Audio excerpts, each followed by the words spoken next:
joining online, questions should be asked through the Q&A function on Zoom. And otherwise, sit back and enjoy the proceedings. It is my great pleasure to introduce our first speaker, Dr. Conor Mulvagh, Associate Professor of Modern Irish History at the School of History in UCD, author of The Irish Parliamentary Party at Westminster 1900 to 1918 and Irish Days, Indian Memories, V.V. Giri and Indian Law Students at UCD 1913 to 16, and he's currently working on a comparative study of partitions.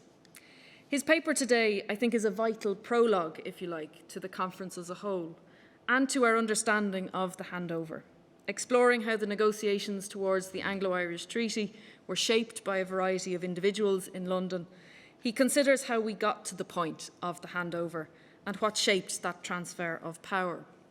So speaking to us under a title, A Framework for Transition, Negotiating the Anglo-Irish Treaty in London, I'd like you to welcome Conor Mulvagh.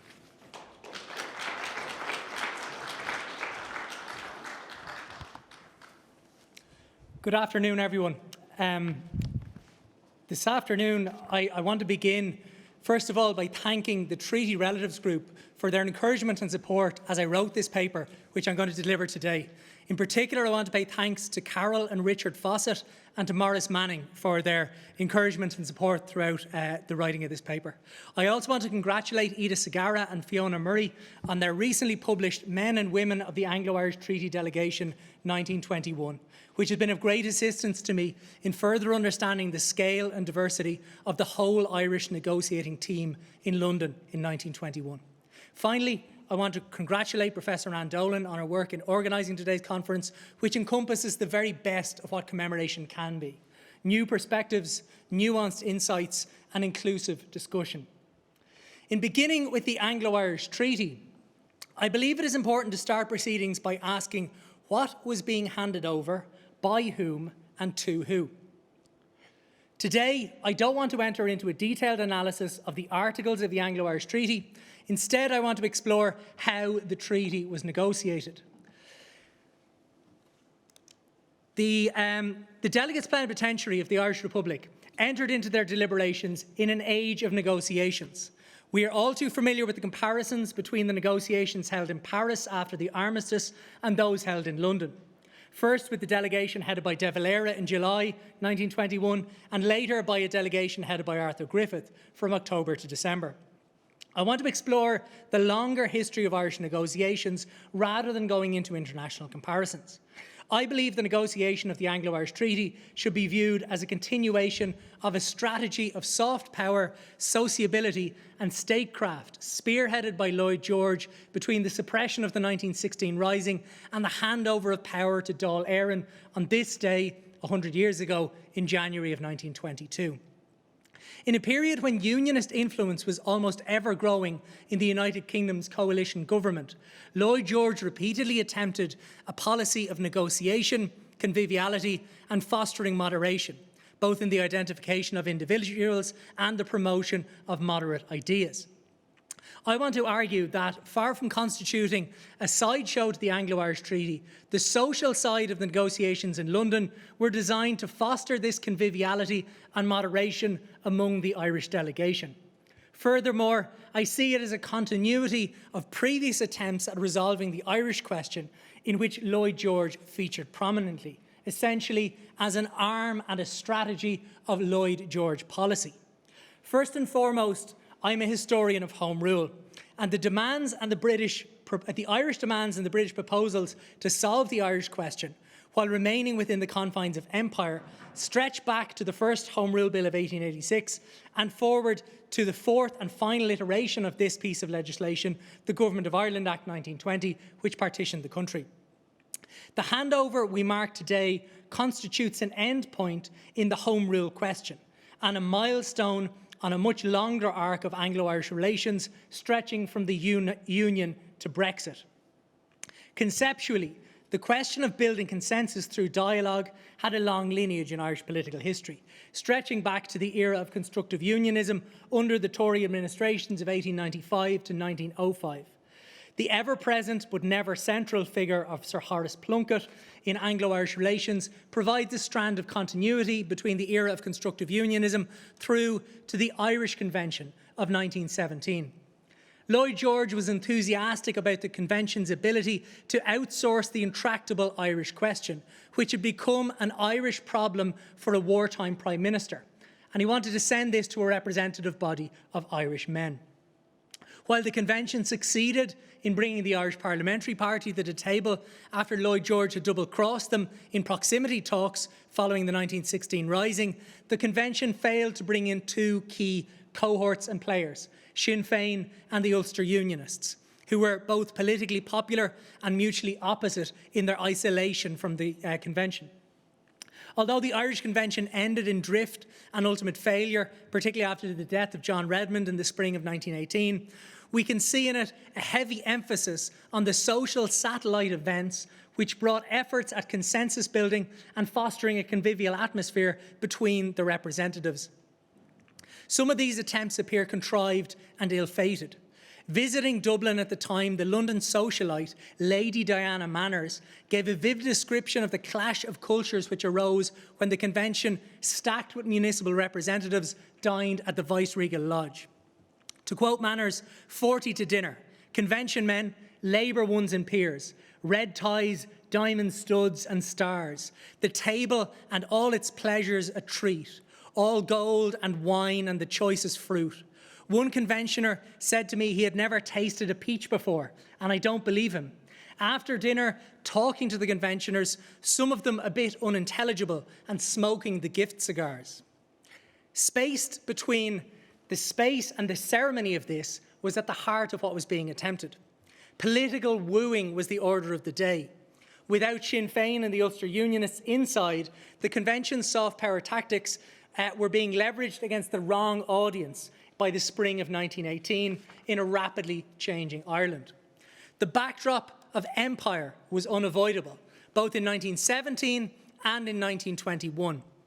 On both occasions, an Imperial War Cabinet in 1917, and there also is the Imperial War Cabinet of 1918, and the Imperial Conference of 1921 were respectively the ongoing backdrops to Irish negotiations which were being set up.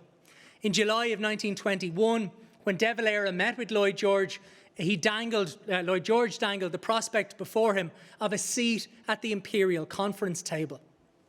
He offered this, but President De Valera did not bite, and a seat for the Dominion of the Irish Free State would ultimately be both the compromise arrived at in the treaty and indeed the stumbling block for De Valera's assent to the treaty. It was no mistake or shortcut that the legal draftsmanship of the Anglo-Irish Treaty set Canada as the overarching precedent for the text of the Anglo-Irish Treaty.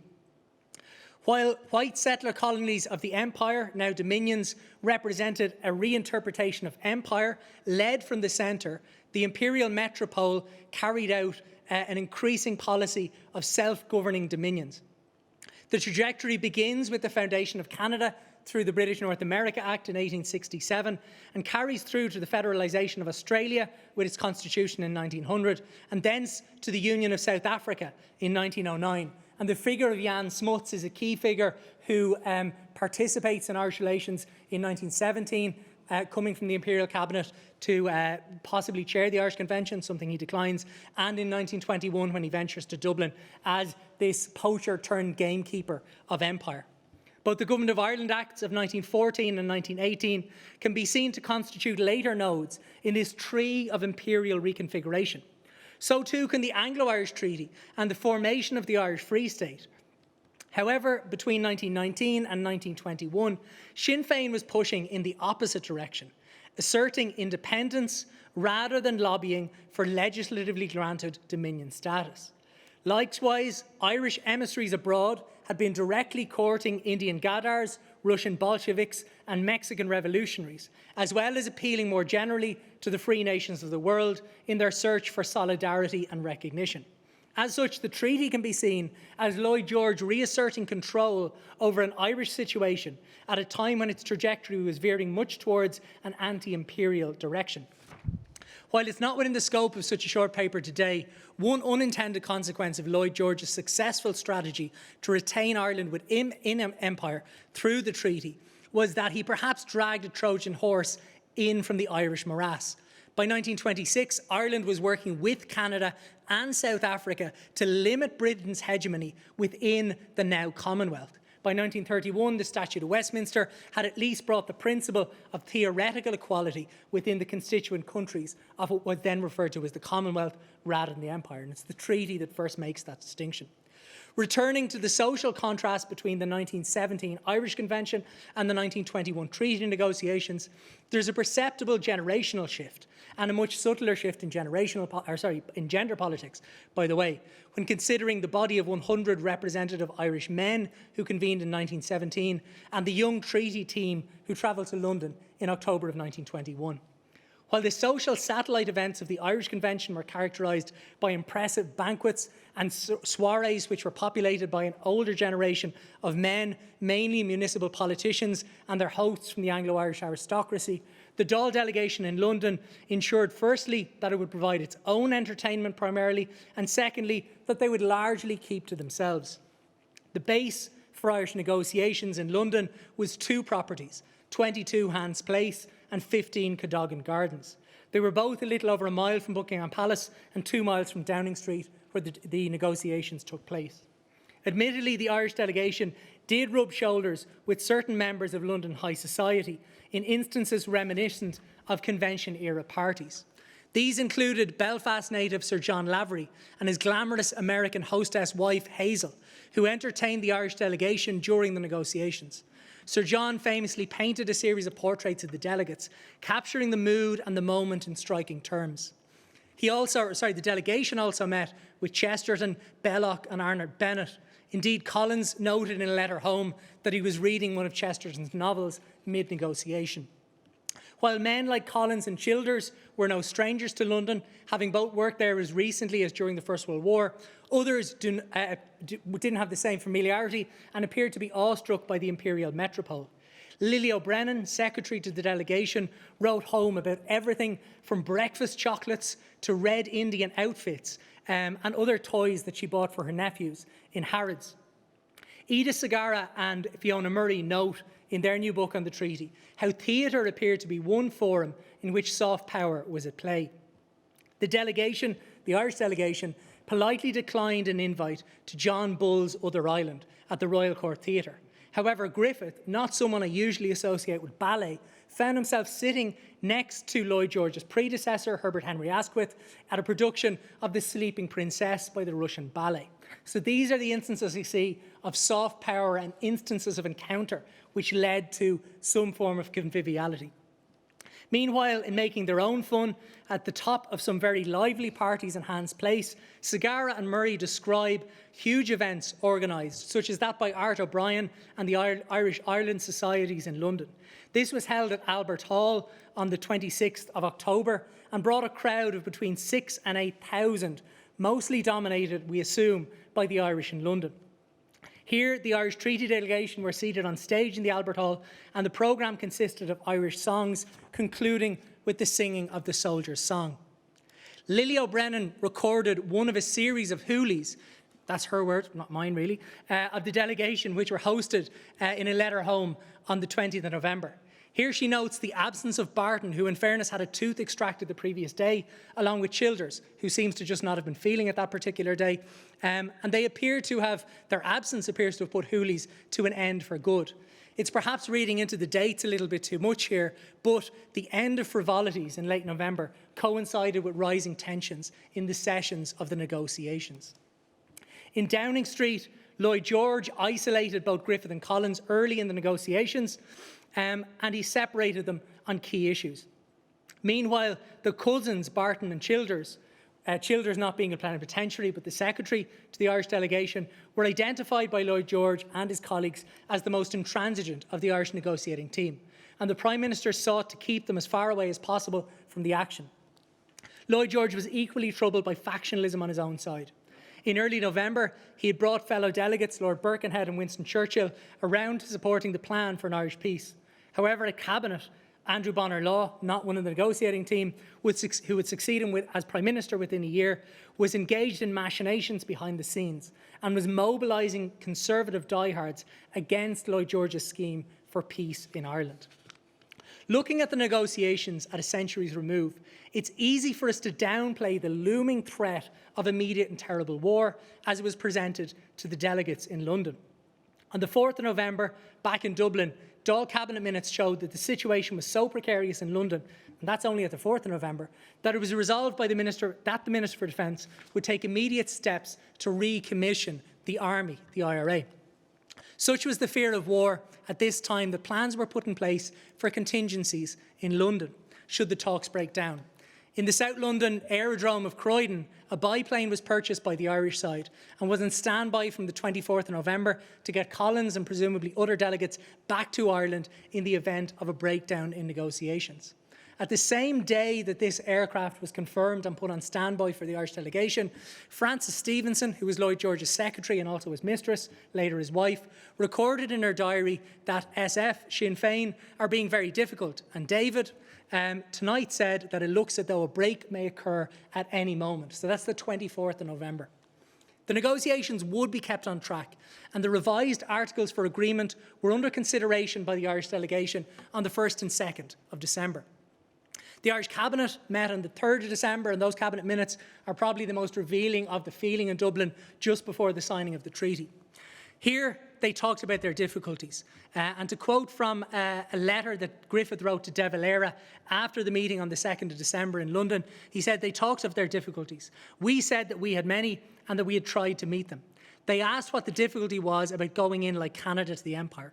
Gavin Duffy said that we should be as closely associated with them as the Dominions in large matters and more so in matters of defence. But our difficulty was coming within the Empire. So again, we come back to this crux of the issue. For Lloyd George, it has to be within the Empire, and the delegation are trying to find some version of De Valera's external association. They jumped at this and the convention came to a close, and we're undertaking to take them, and this is Griffith's word, we'll take them copies of the proposals tomorrow and undertake to send a formal rejection tomorrow. They would, they said, inform Craig tomorrow that the negotiations had broken down, and then we parted. So that's the 2nd of December, just 4 days out from the signing of the treaty, really 3 days in terms of nights or sleeps, and the delegation looks like it's about to break. So that's how tense it was.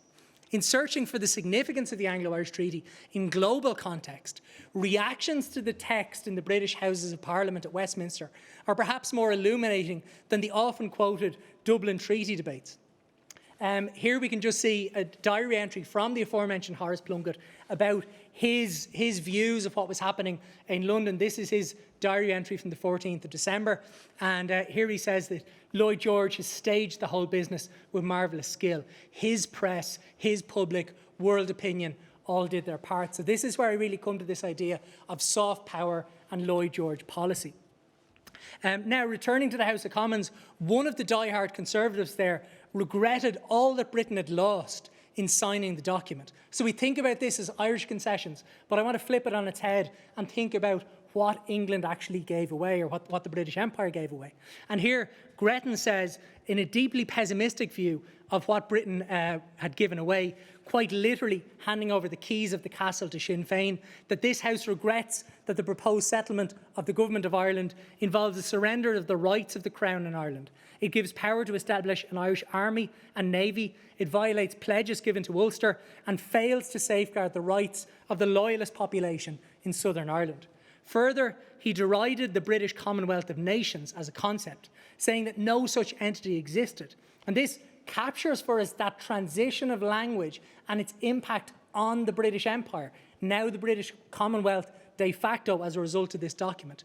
Just as Irish TDs were decrying the oath as being too much, Gretton saw it as the least binding oath or form of oath that one could possibly conceive. So again, this is the British reaction.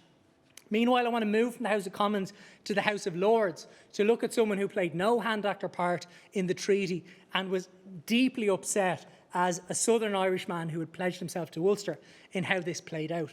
Edward Carson, then sitting in the House of Lords on the first day of the House of Lords reaction debates to the treaty, observed its wider ramifications. And here he said, The reason why we had to pass the terms of the treaty and the reasons why we could not put down crime in Ireland was because they had neither the men, nor the money, nor the backing. Let me say this is an awful confession to make to the British Empire. If you tell your empire in India, in Egypt, and all over the world that you've not got the men, the money, the pluck, the inclination, and the backing to restore law and order in a country within 20 miles of your own shore, you may as well begin to abandon the attempt to make British rule prevail throughout the empire at all. And here I see the fundamental reaction from Unionist Britain and indeed an Irish Unionist here to what had been given away in the treaty. Although he could not have known it at the time, the predictions that Edward Carson made about this document, the Anglo-Irish Treaty, would eventually come true. The nationalists and revolutionaries across the empire were taking note. Just as Dan Breen's My Fight for Irish Freedom was later read by insurgents in India, Israel, Cuba and Vietnam, so too would the negotiated settlement of the treaty be considered by aspiring independence leaders who saw the Irish blend of insurgency, international pressure and ultimately negotiation as one path to freedom to be emulated within their own national struggles. The British government had redefined the very essence of treating with Ireland, and Ireland's independence would serve as an example and an inspiration down through the decolonisations of the 20th century. Thank you very much.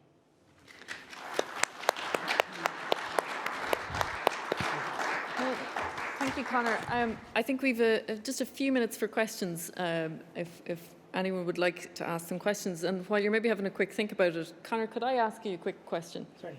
I mean, do you see that same use of soft power being happening on, if you like, the British side, if you like? Is Lloyd George, because in a way, Lloyd George is not in an easy position either. So do you see him using that sort of soft power? Is he negotiating behind the scenes at ballets and with his own side, if you like? Because he's having to keep a lot of people happy. He's having to keep an awful lot of people happy. The application of soft power is a little more difficult on the British side. Remember that here we're coming from a coalition government that had been formed in May of 1915 under Asquith. It had then had its own cabinet usurpation, I suppose, when Lloyd George takes over the Prime Ministry in December of 1916. And really here, his gambit to try and foster conviviality among his cabinet is the bid to, first of all, bring cabinet up to Inverness and have a meeting there, but also the idea that the entire treaty negotiations will be held in Inverness. And this was, the idea of space is really important here, between the municipal space in Dublin, if we think about how the Dáil was convened in the Mansion House, how the truce was signed in the Mansion House, and how municipal space is used as a counter to the space that we have here, the imperial space of the castle or the royal space. So the juxtaposition of crown spaces and municipal spaces, which are increasingly national spaces. In London, Lloyd George really wanted to have the home advantage in how he negotiated the treaty. And one way that he tried to foster a neutral venue for this match between the British and Irish sides was to try Inverness. But there he found the limits of his own cabinet's, I suppose, acceptance for that. And there was apparently a cabinet revolt over the idea they might be stuck up in the Scottish Highlands through a hard winter. So London it was. And I suppose one of the things that played against Lloyd George's favour was that in London, his opponents within cabinets, or his competitors within cabinets, included Bonner Law, had their circles, had their power, and could I suppose, undertake their machinations in clubs and in other ways, and use their soft power against Lloyd George as well. So, yeah. We've one question in from someone online, and it's maybe from Aidan Hennessy, and it's maybe to adapt it in light of what you just said there, and it's thinking a little bit also on the Irish side. He asks, why did the Irish Provisional Government accept the handover of the British courts rather than absorb the Dáil courts? And in a way, does that, in a way, are those kind of things being talked about much of that phase of negotiations, the nuts and bolts of, in a way, what we find happening in the context of the handover of the castle, all those, that the practicalities of what's going to come out of the treaty? Does the judicial system come up much in the context of discussions in London? It's an excellent question. The judicial system is an interesting one because if I recall correctly, the more minute clauses of the Government of Ireland Act, it had been conceded that at least the courts would be under Irish jurisdiction, certainly, in 1920. So that was never up for debate. The question then of adopting a different legal framework with the Dáil courts is a different one. And I don't think it's necessarily Lloyd George's will that prevails here. It's actually the will of the Dáil delegation. If we take a look at the writings on the Dáil courts later on, it's kind of a winding down of that more arbitrary justice, or that more innovative justice, I might say, which allowed litigants to plead in civil law, canon law, Brehon law, and case law. So in some ways, the conservatism of the provisional government of the Irish Free State means they do want to roll back, and I'm sure we'll hear more about the continuities later in papers like when Martin Mcguire is speaking about the Irish Civil Service. There are distinct strands of continuities, and I'm not going as far as to say there's a Thermidorian reaction in how the Irish Revolution takes place, but essentially there is a conservatism that creeps in through particularly the Cosgrave and O'Higgins sides of the administration. I think, Aidan, Laura Cahalane in maybe in the later session might address that. We've maybe just time for one more question in this session from Anthony Brogan. He asks, how influential was the treaty in the shaping of the later post-imperial Commonwealth? And again, this is something that may come up in later sessions as well. But yes. I think the most important thing, and the thing we sometimes forget, is that redefinition into Commonwealth. We think about the formal definition of Commonwealth with the Balfour Declaration in 1926, but the word really enters in to the imperial discourse through the document of the treaty. And that's why I brought up the quote from Gretton, because it's so important to see how diehard Unionists are reacting to the redefinition of empire in order to accommodate Ireland. And I think really what we see through the mid-20th century, from 1922, particularly up to 1947, with India's independence, is ever-decreasing assertions of empire in order to try and keep this unhappy family together. And I think Ireland is really one of the first dominoes in decolonisation. So I think that is the global significance of what we're marking today. Great. Thanks, Conor, and I'm sure Niamh might come back to this issue tomorrow as well. But listen, thank you so much. And before I hand over to my colleague, Professor Eve Patton, who will chair the first keynote session of the conference, I would like us all to thank Conor for a wonderful paper and a wonderful start to the day's proceedings. Thank you.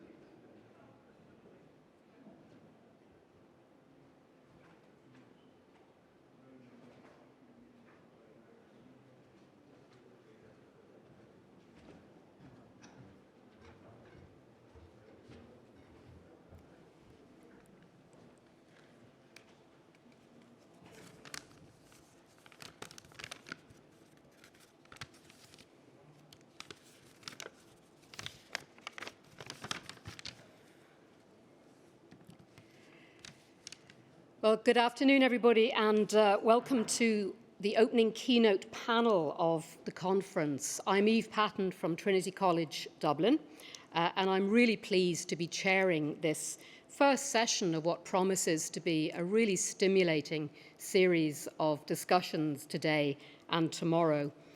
We are fortunate to have with us for this session two distinguished historians of modern Ireland, and I'm going to introduce them to you in the order that they'll be speaking to you before we start. We'll be joined online, I'm glad to see him there, by Eunan O'Halpin. Hello, Eunan. Eunan is newly retired from the Bank of Ireland Chair of Contemporary Irish History at Trinity. He also served as Director of the Trinity Research Centre for Contemporary Irish History. Eunan was educated at UCD and at Cambridge, and as you will know, he's written very widely on aspects of 20th century Irish and British history and politics. His most recent books are Kevin Barry, An Irish Rebel in Life and Death from 2020, and also from 2020, The Dead of the Irish Revolution. Eunan is a member of the Royal Irish Academy. He is a fellow of Trinity College Dublin. And again, as many of you will know, he's joint editor of the Royal Irish Academy documents on Irish foreign policy. He's also a member of the International Board of 20th Century British History, and significant to today's event, Eunan also serves as a member of the government's expert advisory group on commemorations. And Eunan is going to be talking in a few minutes on winding down or setting up the last days of Dublin Castle, 1920 to 1922. After we've heard from Ewan, I'm very pleased that we are joined by Alvin Jackson. Alvin is a graduate of Oxford and has taught at UCD, at Boston College and at Queen's University Belfast. And at Queen's, Alvin was Professor of Modern Irish History. He's currently the Richard Lodge Professor of History at the University of Edinburgh. And he is, again, as many of you will know, the author of several books in this field, including, most recently, Judging Redmond and Carson from 2018, and as editor, the Oxford Handbook of Modern Irish History, which was published in 2017. Alvin's currently working on a comparative history of multinational union states in a Leverhulme Trust-funded project. He's a Fellow of the Royal Society of Edinburgh and an honorary member of the Royal Irish Academy. And today he's going to be speaking to you on Irish Unionists and the Castle Administration, 1900 to 1922. Ewan and then Alvin will have about 35 minutes each to speak, and that'll leave us some time for questions and comments, both from this audience with us here in Dublin Castle and also from those of you who are joining us online. So if you're listening online, you'll be able to put your questions into the Q&A panel, and we'll do our best to take those. But at this stage, with great pleasure, let me hand over to Ewan O'Halpin. Ewan. Well, thanks very much, Eve, for the generous introduction. I've retired, as you say, from Trinity, but I still haven't learned quite how to give a paper on Zoom, or indeed off Zoom. So you'll have to forgive me if there are any technical glitches or if the cat over the door is shut happens to come in. I'm really delighted to take part in this event, partly for very selfish reasons. Like most historians of Ireland in the last few years, I've been talking and writing almost exclusively about the Irish Revolution in a sense, from the side of the revolutionaries. And this has been accentuated, I think, for all of us by a paradox, which is this, that the new Irish administration established in 1922 in this and in many other ways turned out to keep exemplary records. And it kept exemplary records, created exemplary records in particular of the Irish Revolution, A, through the Bureau of Military History records developed in the 1940s, the 1950s, and B, and prodigiously and with extraordinary breadth and depth with the Military Service Pensions Collection, which in a sense began to be created in 1923 and which was really active until very, very recently in terms of dependence of people who received benefits and awards for their participation in the Irish independence struggle. And this has enriched hugely our understanding of the revolutionary movement and of individuals in it. It has enabled, for example, the much deeper exploration of roles of gender within the revolution, including the participation of women, and mainly young women and girls, like my two grannies, in revolutionary activities of one sort or another.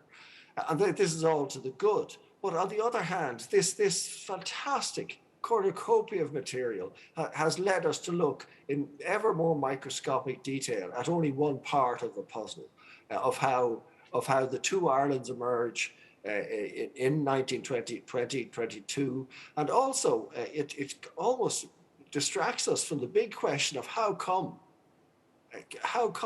the two Irelands which were merged, even that in Northern Ireland, were relatively so stable and so peaceful for so long under very different circumstances and conditions. Obviously, the North fell apart. Arguably, it was long in coming in the late 1960s, ironically not due to Irish republicanism, but to the worldwide movement focusing on civil rights and so on, as distinct from outright nationalism. But we really, I think it's at our peril, and not only for looking at Ireland, but for attempting to understand conflict in other jurisdictions and between other jurisdictions, and looking at how minorities are treated, not just historically, but in contemporary terms, how minority issues are used. Look at the Ukraine. Look at Yugoslavia in the 1990s, are used for nationalist purposes, and how some of these issues can be diffused and managed both within those communities and by the international community generally, for example, by the United Nations or by the European Union.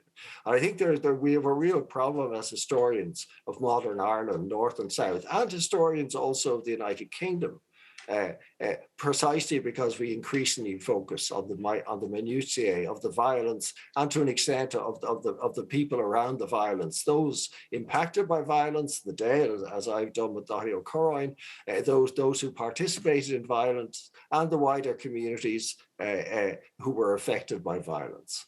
But we've lost sight in some ways of the normal, and I think we've lost sight of the prosaic administrative reasons why in the two jurisdictions, life in some respects, certainly by 1924, was very like life in 1914 with slightly improved social services.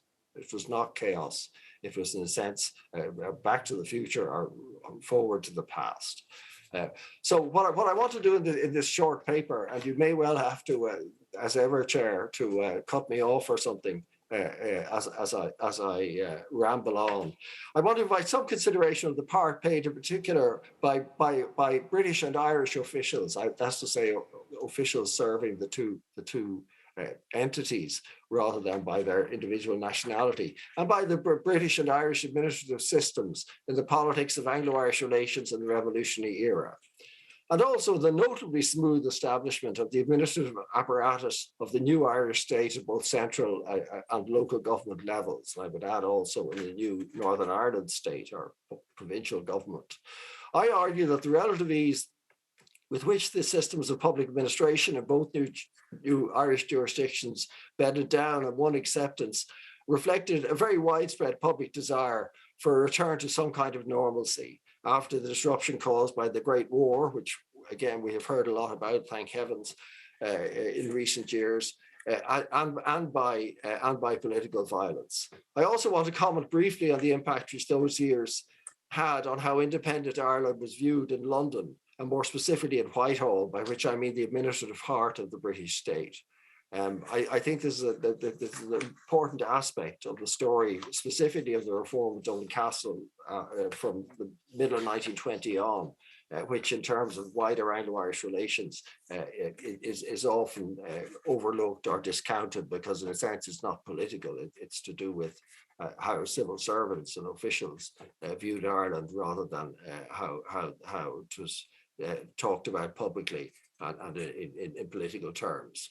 Now, I'm not going to say much about the parallel processes seen in Northern Ireland from the early months of 1920 onwards, where provincial administration was established in a very short time frame, which rapidly and efficiently assumed control of those functions assigned to it in the Government of Ireland Act of 1920, and arguably pushed out the boundaries of its authority, perhaps more than the literal letter of the law suggests. Certainly John McColgan's study, which I'll come back to, suggests this. It's notable that in both parts of Ireland, each of them riven by very serious internal violence, the transition was so smooth, so complete, and in some respects has remained so unremarked. It is as true of Belfast as of Dublin to say, borrowing as we all do from Yeats, that so far as public administration was concerned, quote, that the beggars have changed places, but the lash goes on. Far more people in this jurisdiction exchanged crown for harp, the phrase often used in terms of their letterhead, or in the case of postmen, the badge they wore on their hats.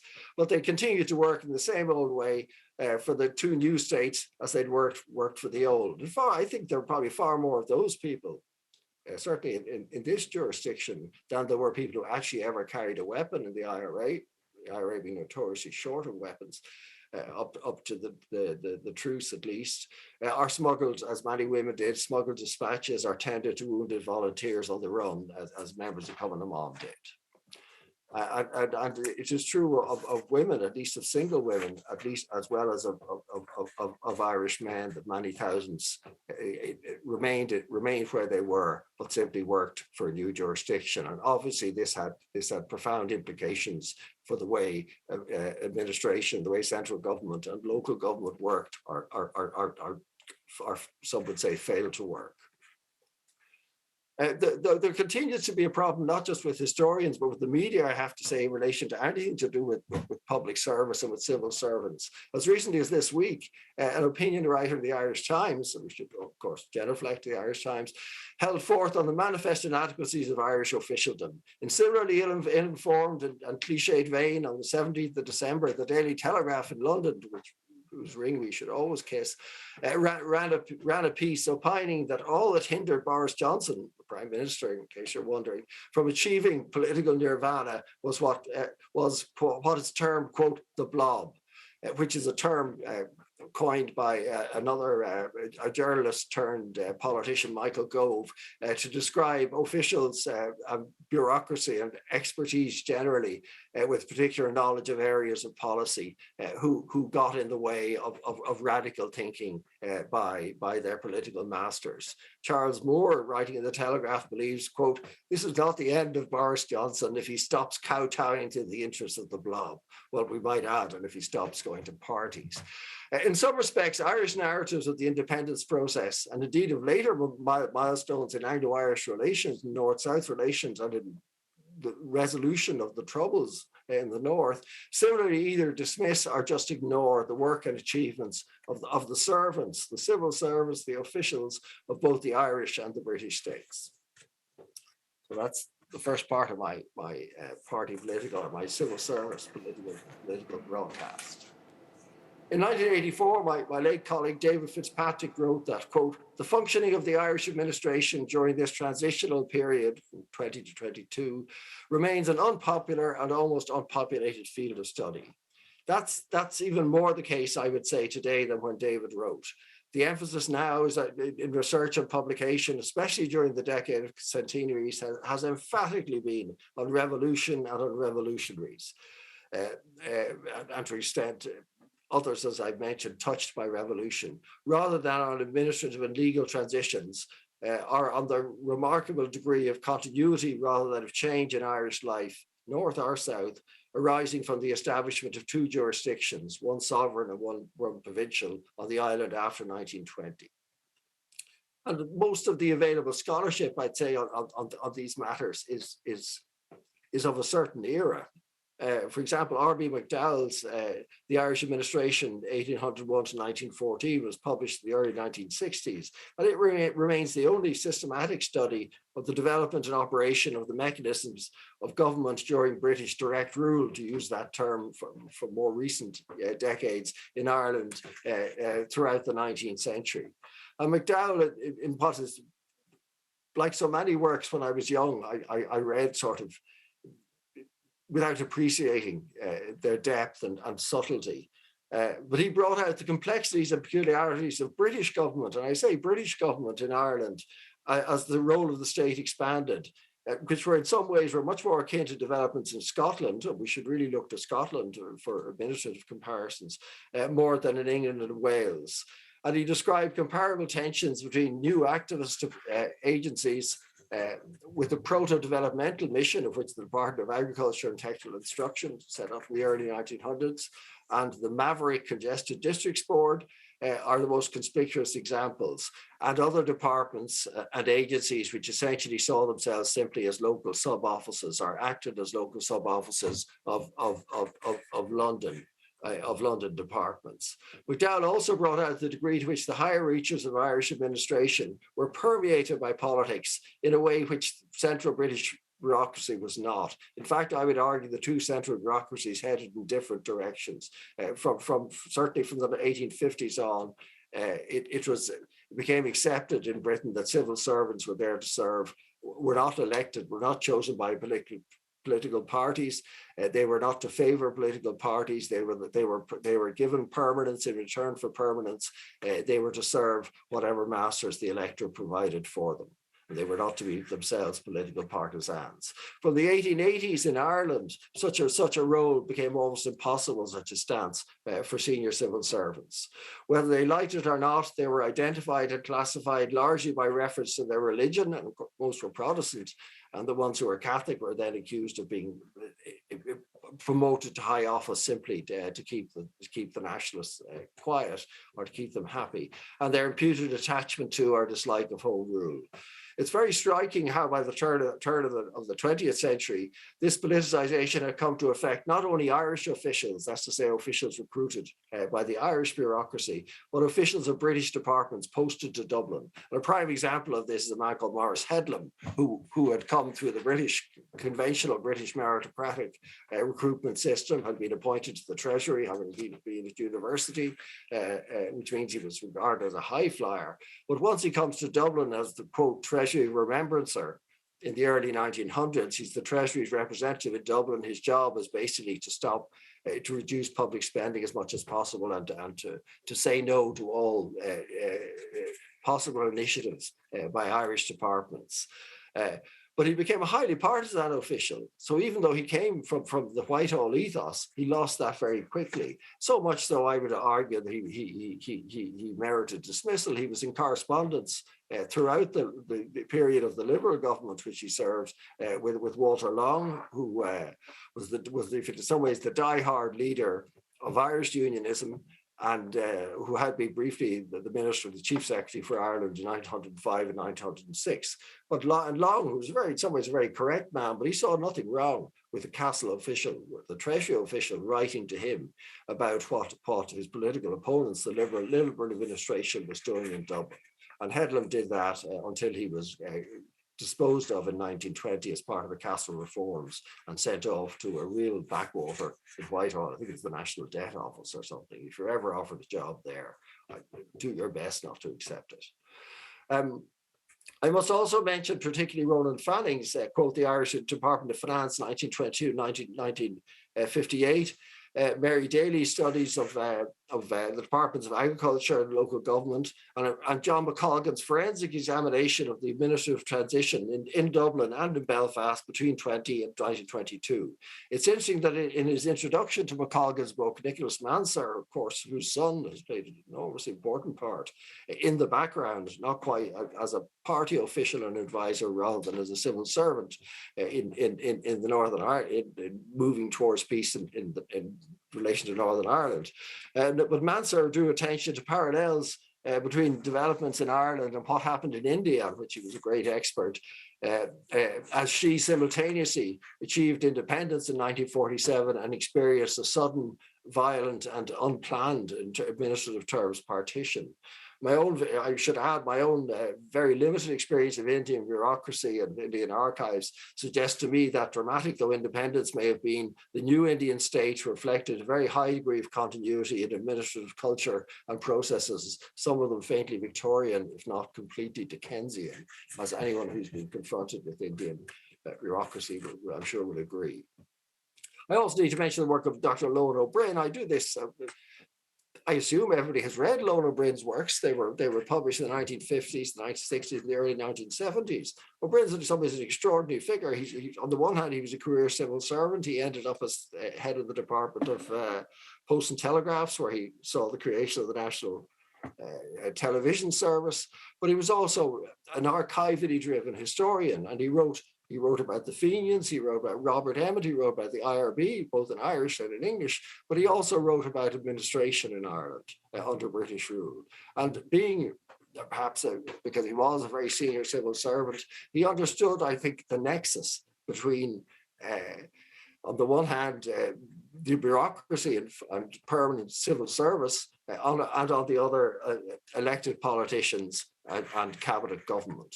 And he, I think, his work on the Rising, to me, is still by far the most authoritative account of what Dublin Castle did and failed to do in the years running up to the Rising. And I would argue that there isn't really an adequate study of the castle from 1916 to 1921, which would complete the story.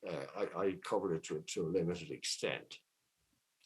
But my point in all this is that bureaucracies, I would argue, matter. what bureaucrats do matter far more than we give them credit for. That's the case in relation to Ireland as elsewhere. I should also mention, of course, Martin Mcguire, my former student, his meticulous, the civil service of the revolution in Ireland, 1912 to 38. Now, I know Martin will be speaking later on these matters, but his work, one of the great value of his work is, first of all, that it's an all-island rather than simply a 26-county study, if you like. But secondly, it brings out how what might be termed the lowly many, as well as the elite few of the Irish bureaucracy, anticipated and coped with the likely emergence of two new administrative systems once the Government of Ireland Act 1920 became law. It was all very well, I'd argue, for a senior official like A.P. McGill, whose memoir was later published in the Chief Secretary's office, for him to move, although not without difficulty, from Dublin to Belfast, following the truce, and to work in the Northern Ireland administration. But he had resources, he had connections up there, he was known as a senior official. But how much harder would it have been for somebody, say a general operative working for the Board of Works or a lowly clerk to up stakes and have to move their family all the way to a completely different place? So I think the idea of administrative migration and so on, it's a differential story depending on the status of the person and the circumstances. We should bear that in mind. And there's also, while we look also at the idea of a loss of expertise arising from if you like, bureaucratic flight from a new jurisdiction, what's striking to me about the Irish case is, with the exception obviously of the police service and of some people connected with security policy, is how many officials chose to remain. In 2015, I had the pleasure of meeting a woman named Leslie Greer, or Leslie Tyrrell, her maiden name. It transpired her father was a cousin through marriage of Sir Philip Hanson. Philip Hanson had been one of the commissioners of public works under British rule. He was a Yorkshire man, but he stays in Dublin. After 1922, he actually becomes head of the Commission of Public Works, or the Board of Works, as we used to call it when I was a civil servant, in the late 1920s. So he's the secretary of that department, in effect. He stayed in Dublin simply because his wife was Irish, and she was damned if she was going to leave Dublin for elsewhere. I mentioned Leslie again, who merits a study in her own right. She worked in code breaking during the Second World War, but her father comes back to Ireland, an Irish barrister, briefless barrister and ex-officer, can't get a job, and in the end is fixed up with a temporary post in the Land Commission and stays in Dublin as a legal officer without pension until he's finally exhausted in the late 40s. He only leaves Ireland then, incidentally, not through disillusion, but because his English wife had agreed that she would allow him to work in Ireland, but she didn't want, quote, her bones to be buried there. But that's in some ways by the by. As well as touching on administrative transitions, I want to bring officials, their work and predictions back into the discussion of how an Irish settlement was reached. Nowadays, we're all very familiar with discourse, particularly in relation to the Northern Ireland peace process. What strikes me about that, I'm going to have to summarize because I'm sure I'm running out of time, is that how little the work of officials is mentioned, particularly in the grand political narratives, which really take us from the hunger strikes of 1981 to the first ceasefire, to the second ceasefire, to the White House and for Mr. Adams and so on, and to 1998. The decades of work that was carried out particularly by Irish officials from the 1970s on, in feeling out the ground, in identifying possible routes forward, in talking to different groups, in clarifying thinking here, and I'd say in the early 1980s, the enormous amount of work done in Britain, particularly by Sir David Goodall, his memoir was published recently, and by Robert Armstrong, the British Cabinet Secretary. He's the first head of the civil service since Warren Fisher in 1920 to take an interest in Ireland. These things are all swept away. They're all what bureaucrats do is kind of ignored in the grand narrative. It becomes entirely a political story. And I think the problem there is we then think it's all just about getting politicians around the table. For some kind of peace settlements to emerge, whatever. It is at its foot. to continue, I'm just looking at the time. As far as I can see, Chair, God almighty, I've already spoken for most of my time.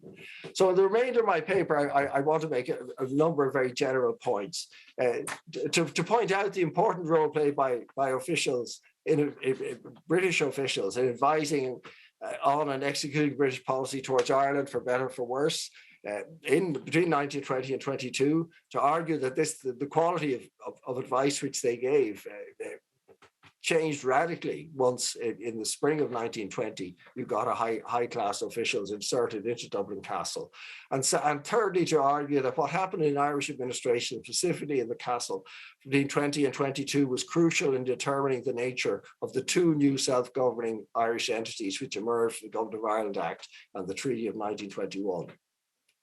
I won't go on much longer because I've got far too much material, but I'll just read a little bit.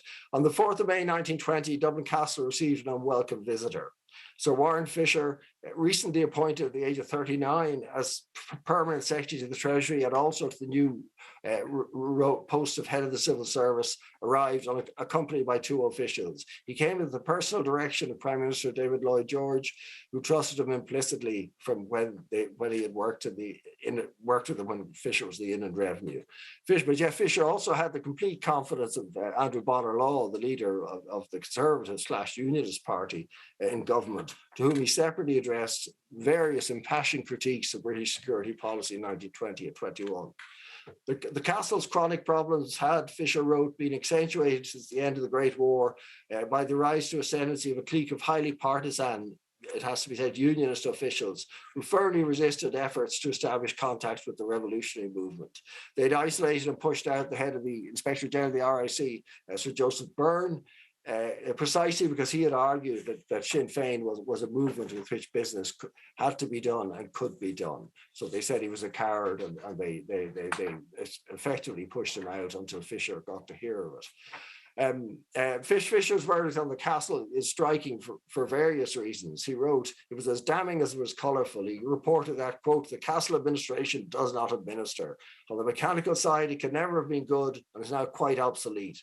In the infinitely more important sphere, A, of informing the Irish government in relation to policy, and B, of practical capacity and application of policy, it simply has no existence. And Fisher went on to recommend the installation of some of the ablest civil servants to hand, including Sir John Anderson, who was regarded across Whitehall for 2 generations, really, as by far the most brilliant civil servant to emerge in Britain. And Anderson was, Lloyd George agreed, Anderson was brought to Ireland. Also brought to Ireland was a very able former customs detective named Alfred Cope, A.W. Cope, later Sir Alfred Cope, whose explicit job was to make contact with the separatist movement. And Cope's success in this, notwithstanding that the political advice which Anderson and others gave to Lloyd George and to the coalition was completely ignored in favour of a policy of outright coercion until the spring of 1921. But Cope did that work, the dangerous work of officials sometimes have to do with establishing contact, not only with the political side of the independence movement, but indirectly with some of the political / military figures, including Michael Collins. But also, while that was happening, and notwithstanding that policy at government level was heading in a different and more brutal direction, Anderson and his subordinates were able to fix a lot of the chronic problems of Irish government, to technical things about pensions, about the structure of departments and so on. They gave the machinery a big overhaul. They had the financial authority to do so, and problems which had bedeviled Irish administration for decades disappeared really in seconds, because these Whitehall high flyers had the authority and the ability to fix them. The story I've written a bit about those exercises. John McColgan has written more.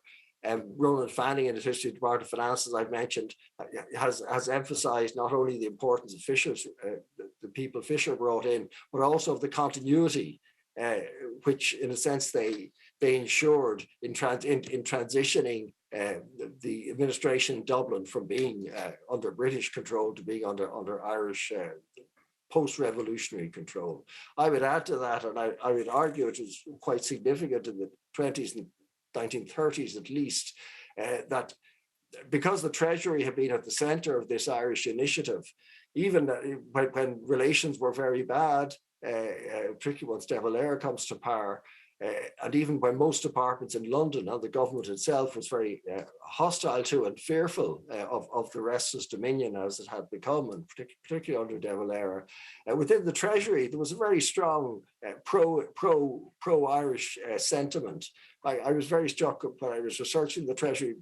Two men in particular, John Winifred and Edward Playfair, who joined the Treasury in the early 30s, they were full of stories that they'd heard as young officials about the Treasury's engagement with Ireland between 1920 and 22. And they were emphatic that there was a sympathy at the highest levels of the Treasury, and not only from Warren Fisher, who was there till 39, but a generalized sympathy for the Irish side of the argument in all sorts of issues. And while that may not have had any direct instrumental impact, except in terms of the negotiation of the 1938 Anglo-Irish Agreement and negotiation, which Mr. De Valera very cleverly attended, unlike in 1921.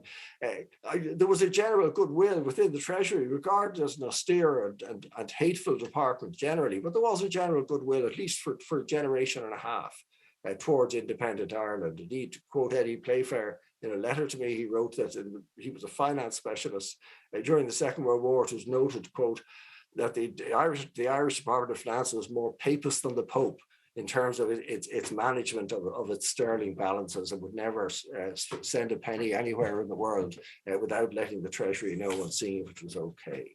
So that sort of comradeship and sense of mentoring, I think it was actually quite important in the British policy system, not necessarily on particular decisions, but as a general sort of had a softening effect on British bureaucratic attitude towards Ireland. I notice, Chairman, although I haven't got near the end of my paper, I have more or less come to the end of my time. So if I can find my peroration, as it were, I will go there. I should also remember, in terms of the kind of soft power of the Irish connection, the Irish representative in London from 1930 to 1950 was Michael John Gelante, who had a CB and a CBE, who had been an election agent for Winston Churchill in 1908 in Lancashire before he joined the civil service, who'd been Churchill's private secretary in 1915-16 in the Ministry of Munitions. Gelante then joined the Treasury, became a great expert on establishments, that's to say personnel, before going into the private sector.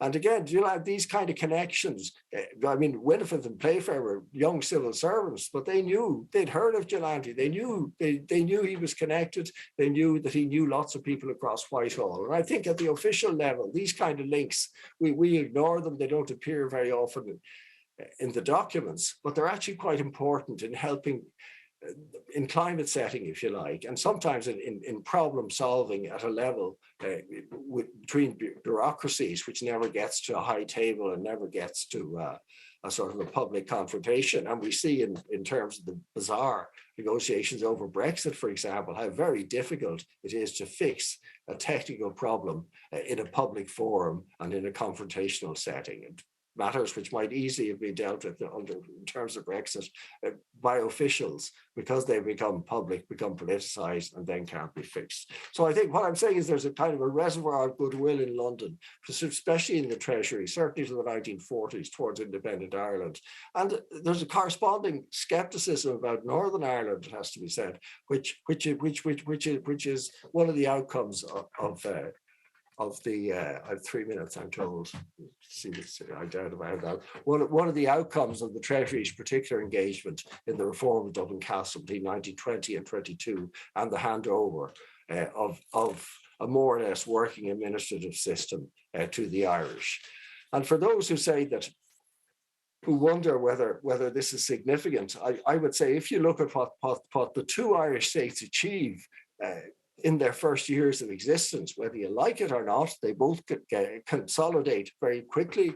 They both achieve a kind of legitimacy, notwithstanding the phenomenal problem in Northern Ireland treatment of the nationalist minority very quickly. And they both work in astonishingly effectively if you take it as their measure how they continue their business and go about their business. And I'll give you a very crude measure of this. In its first year of existence, the Oireachtas 1922, obviously a bad time, managed to pass 5 laws, which are really all about the settlement. In 1923, there's a civil war on. The members of the Oireachtas are lined up for assassination. They're legitimate targets. Liam Lynch has said so on for anti-treaty attacks.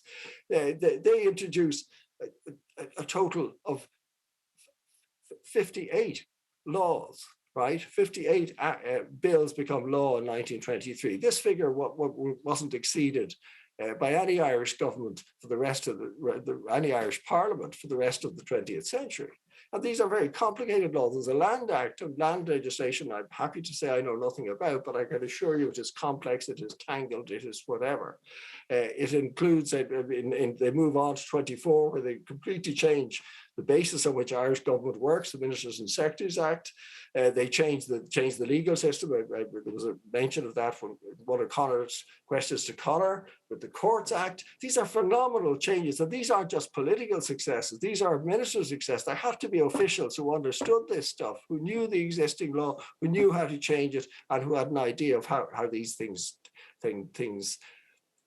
would pan out. So I would argue, and similarly in Northern Ireland, there's not quite as much legislation, but there's a lot. So there was an administrative competence there. There were bureaucracies there who weren't simply holding on to the past, but who knew how to frame laws for the future. And I think that, as well as many other indications, suggests that in both parts of Ireland, the administrative transition was very significant, not simply because it happened smoothly, but that it was made to happen smoothly. I've gone on too long, I'm sure, Chair, and I have another 100 pages to go, so I'll stop. Thank you very much.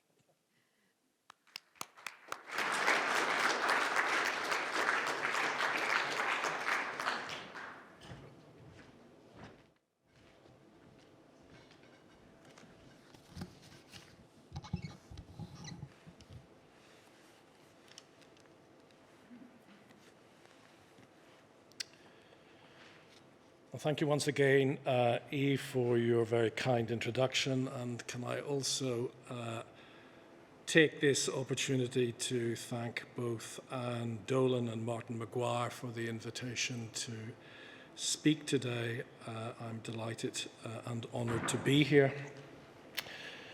So my talk focuses upon the relationship between Irish Unionists across the island and the Castle administration in the last 20 or so years of the Ancien regime of union, from the turn of the century to the handover whose centenary we are currently commemorating. The relationship between Irish nationalists and Dublin Castle in this period was difficult, but is broadly understood. The castle was the centre of the Union state in Ireland, and as such it was the epitome of all that Irish nationalism sought to counter, to reform, to replace. And even before 1800, the castle had been a counterweight to the autonomy of the Irish Parliament. Patriots of different types had seen it as a force to be tackled. But a distinctive Irish administration had survived union in 1800, partly as a sop to the ascendancy interest. Richard Barry O'Brien's classic statement, Dublin Castle and the Irish People, published in the Edwardian era and the Home Rule era, defined and summarised the core problems with castle government, problems of distance and alienation, only periodically and temporarily relieved by the presence of occasional relatively benign administrators such as Thomas Drummond, the Scot, who was Under-Secretary in the 1830s. Now, as we've been hearing from Union, recent scholarship has refined this image for the later years of Union, by looking at what the late Lawrence McBride described in his monograph as the relative greening of Dublin Castle in the decades before 1922. Other important work has, again, as we've heard from Ewan, emphasised some of the overlap and continuity between the old regime and the incoming administration. As well as this, there has been in the still more recent arguments of Fergus Campbell a clear delineation of the limits of that greening, at least so far as the highest ranks of the, well, what he called the Irish establishment were concerned, including the senior ranks of the Castle administration. Now, the relationship, I think, between Irish unionism and the Castle in this period is much less well understood. There is a reasonable default position that since the Castle was the pivot of union government, then it was an object of devotion for unionists across the island.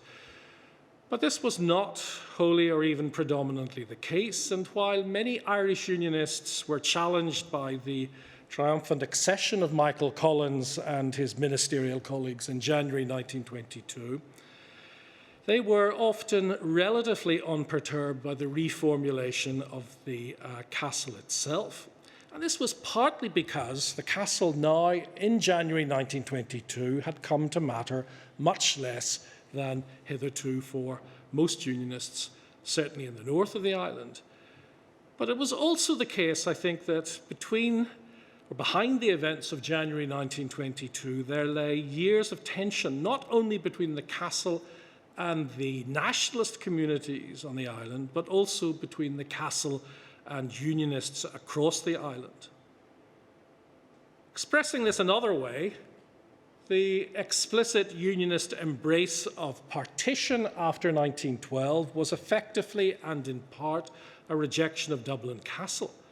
And the origins of this rejection began long before 1922. Moreover, Southern Unionists were already in January 1922 embarking upon their complex journey of realignment, which took them towards an embrace of the new state that was in formation, and wherein the handover that we're thinking about this weekend was one significant step.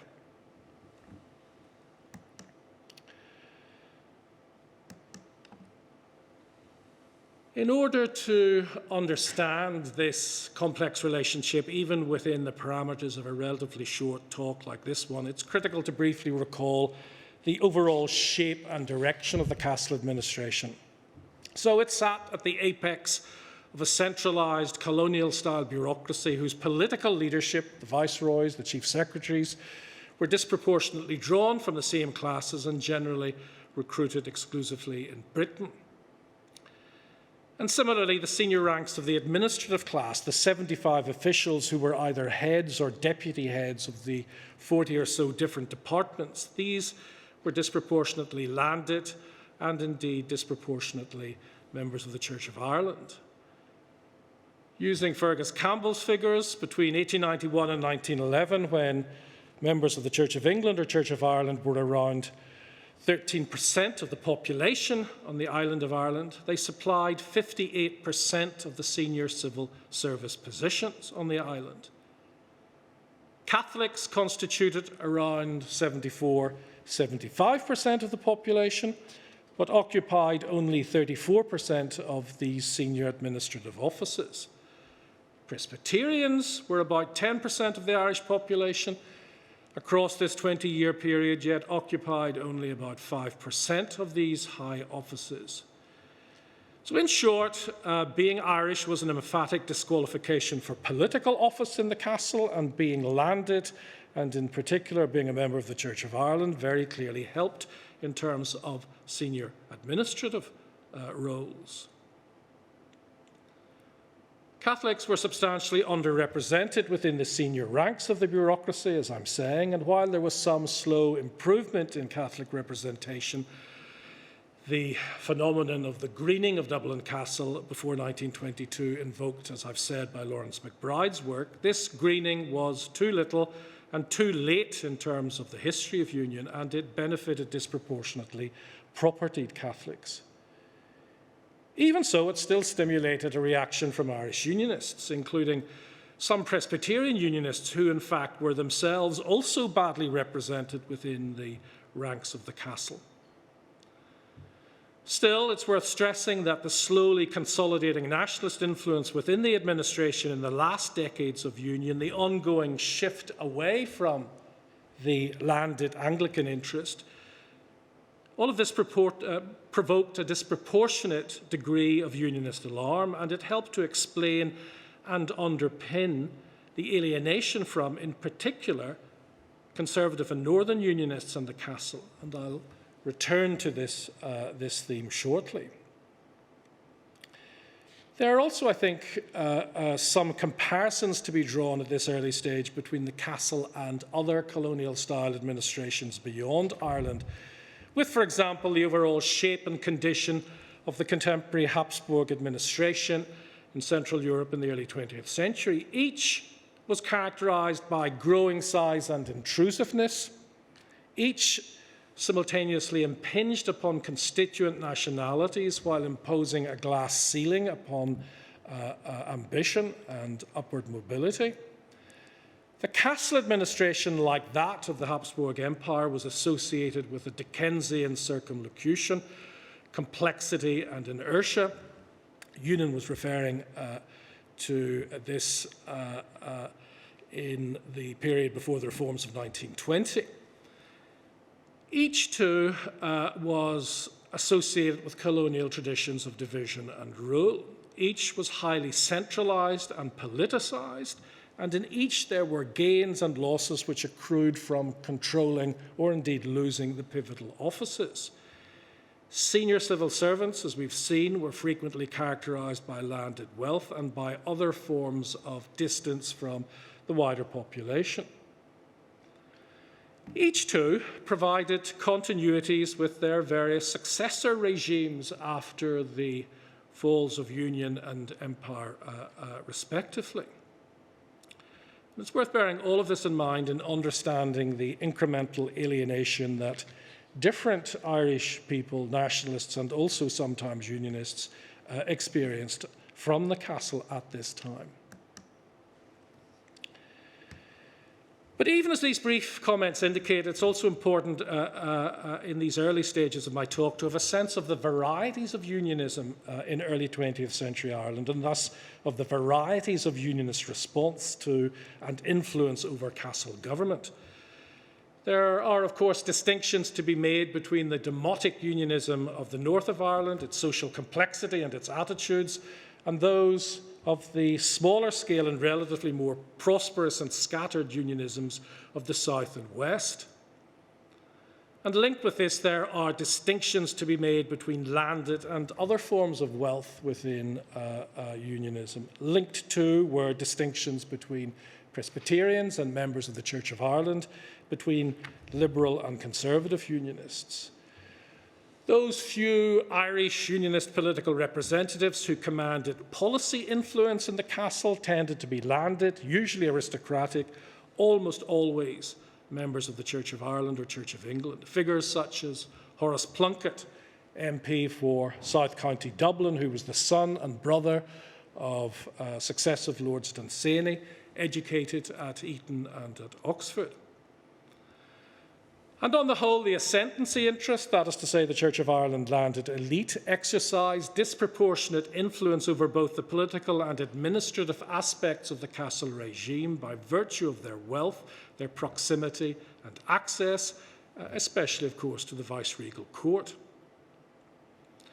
On the whole, Presbyterians concentrated in the north harboured a sense that the Castle and indeed conservative unionism itself veered towards the protection of Church of Ireland and landed interests. And this suspicion is best, but not only, represented amongst those Presbyterians who either remained with or returned to liberalism, such as the Reverend J.B. Armour of Ballymoney and North Antrim.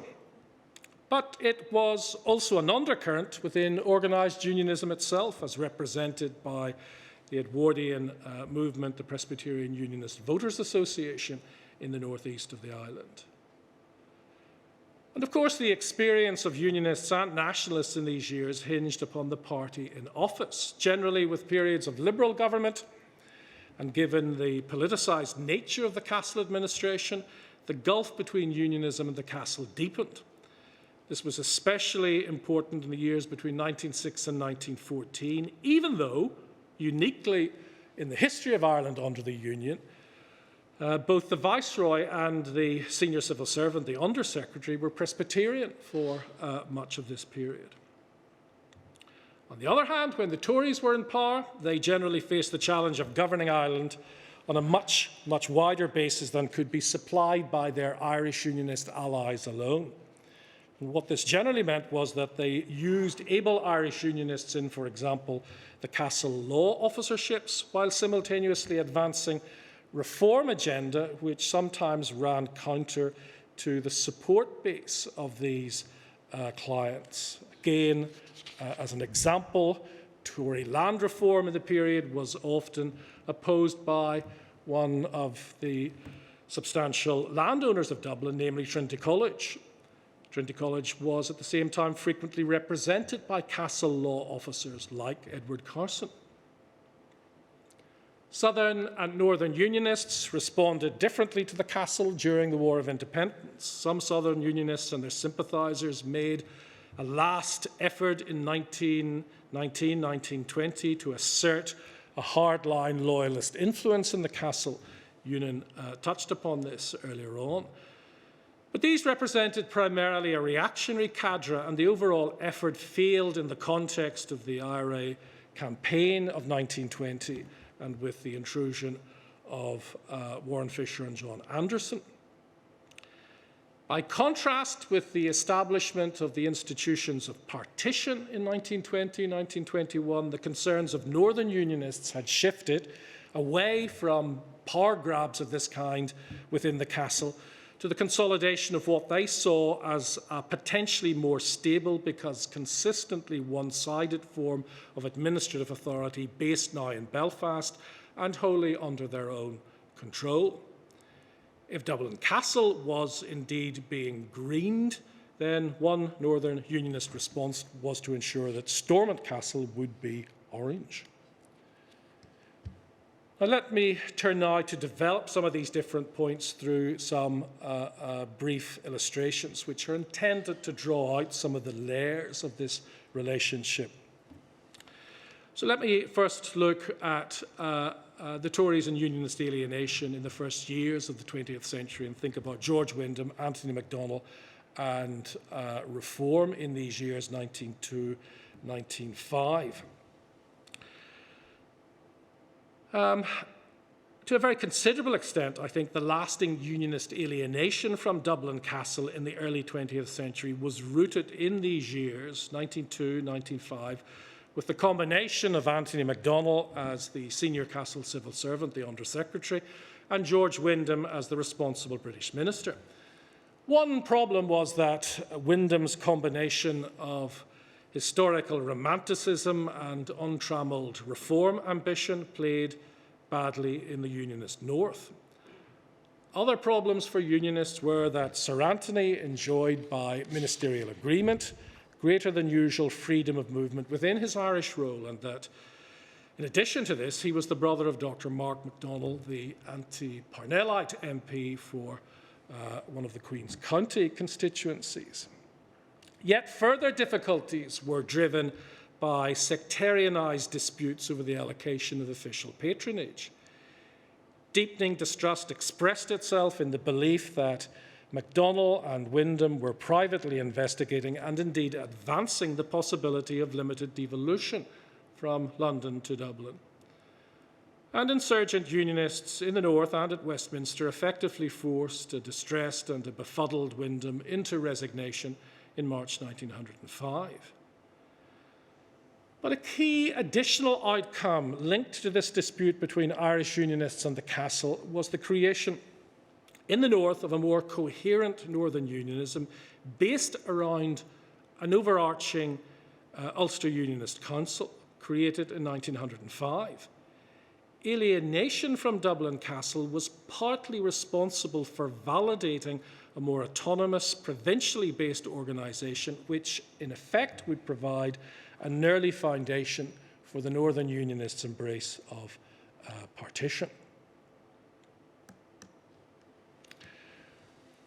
And on screen, there are quick illustrations of Wyndham and MacDonald. I'm moving now swiftly to my second case study, designed to illustrate this evolving relationship between unionism and the castle. And I want to focus for a couple of minutes on Sir James Doherty on the left of the picture, the guy on the left of the picture in court dress, and his political master, Augustine Birrell, in the centre of the picture, again in court dress. Irish, especially Northern Unionist alienation from the castle, accelerated under the Doherty-Birrell regime. Now, Doherty was an Ulster Presbyterian. Indeed, unusually, he was an ordained Presbyterian minister from Garva in East Derry. But he also represented the small but trenchant tradition of Presbyterian Home Rule in the north of Ireland. He was a friend and a cousin, indeed, of the iconic figure within this tradition, whom I've mentioned already, the Reverend J.B. Armour. It's important to remember that the animus between Unionists and Protestant Home Rulers was pretty much as deep as that between Nationalists and Catholic Unionists, and that the combination of the Presbyterian Doherty and the Baptist-born Birrell was a lengthy source of deep alienation in effect for Unionists across the island, despite, or rather because of, Doherty's close and personal and unfailingly sceptical insights into Northern Unionism. The Castle administration under Doherty and Birrell was increasingly a closed shop so far as Irish unionism was concerned, and this was more emphatically the case with the introduction of the Third Home Rule Bill, when Home Rule looked increasingly likely and when the administration started to position itself more closely with those whom it saw as the impending or incoming masters of government. Now, Doherty, of course, didn't have to accommodate himself to revolution or revolutionaries, but he did frequently engage with both Redmond and Dillon, whom, after 1912, he reasonably expected would become his political bosses. Unionists, especially conservative unionists, didn't feature in this political and personal calculus except in negative terms. Doherty was, much more than Birrell, in fact, a major advocate of the idea that the militant resistance of Northern Unionism towards Home Rule in 1912-1914 was a gigantic bluff. And there is little doubt that the comprehensive Unionist alienation from the Birrell-Doherty regime in Dublin Castle in the late Edwardian era was associated with the development of localised autonomous Northern organisation and indeed militancy.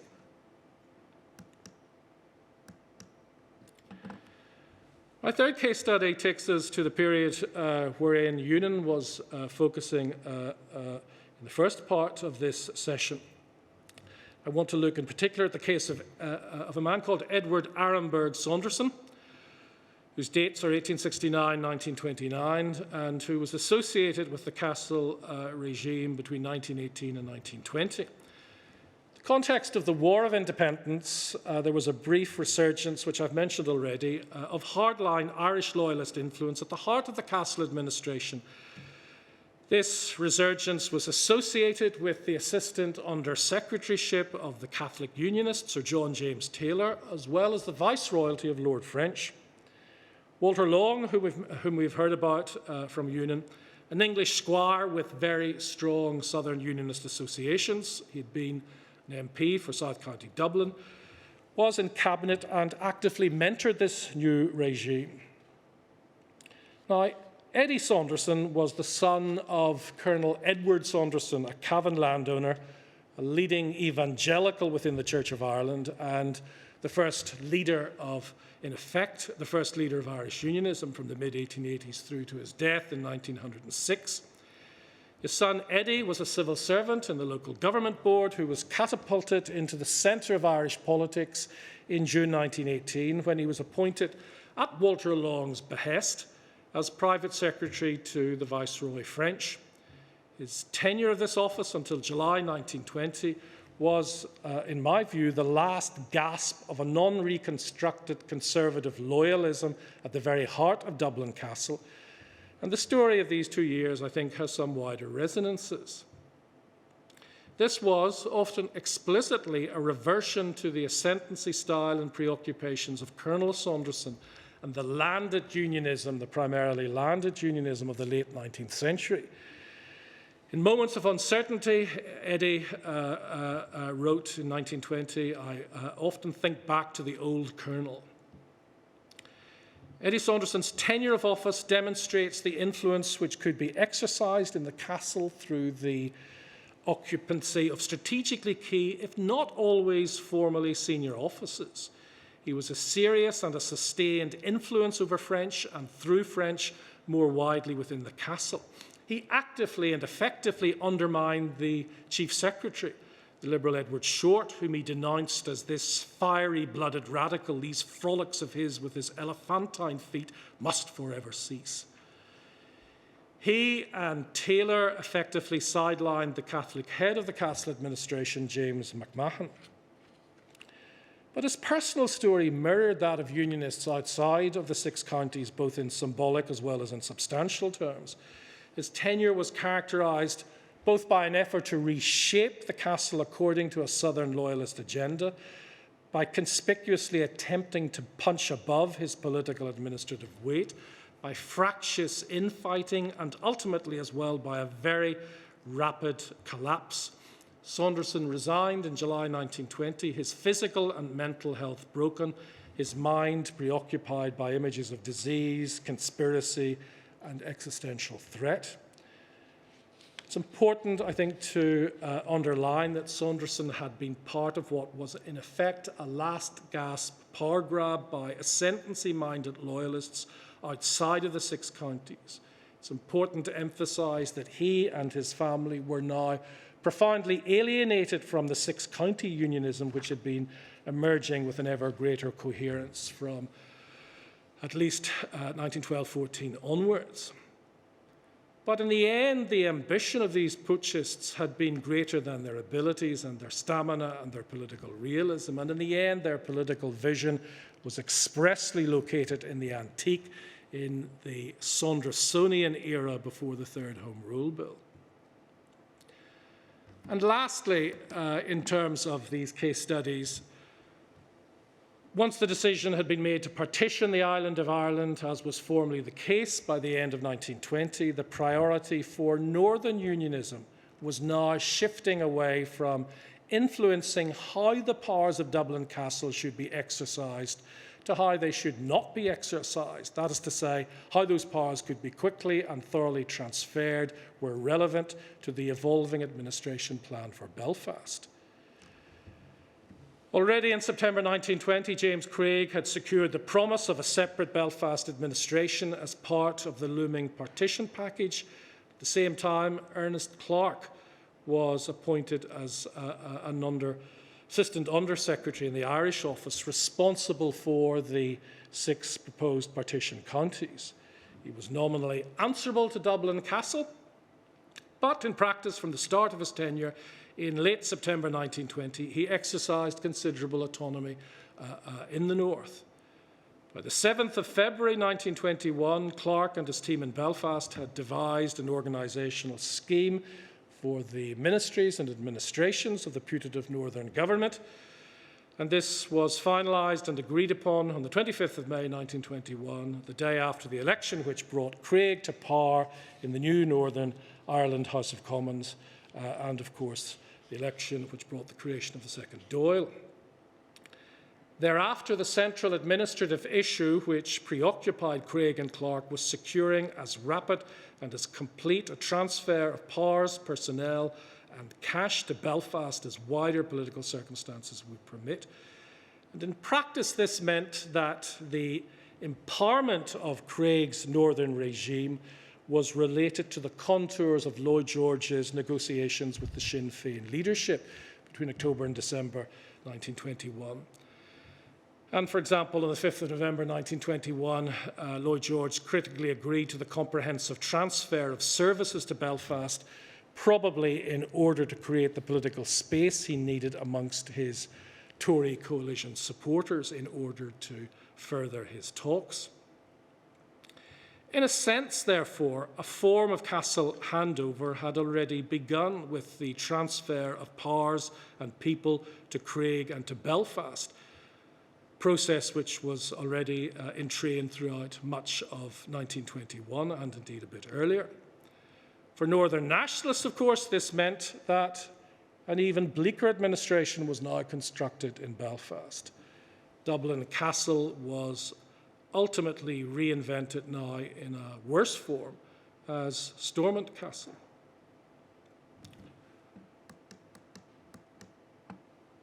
And finally,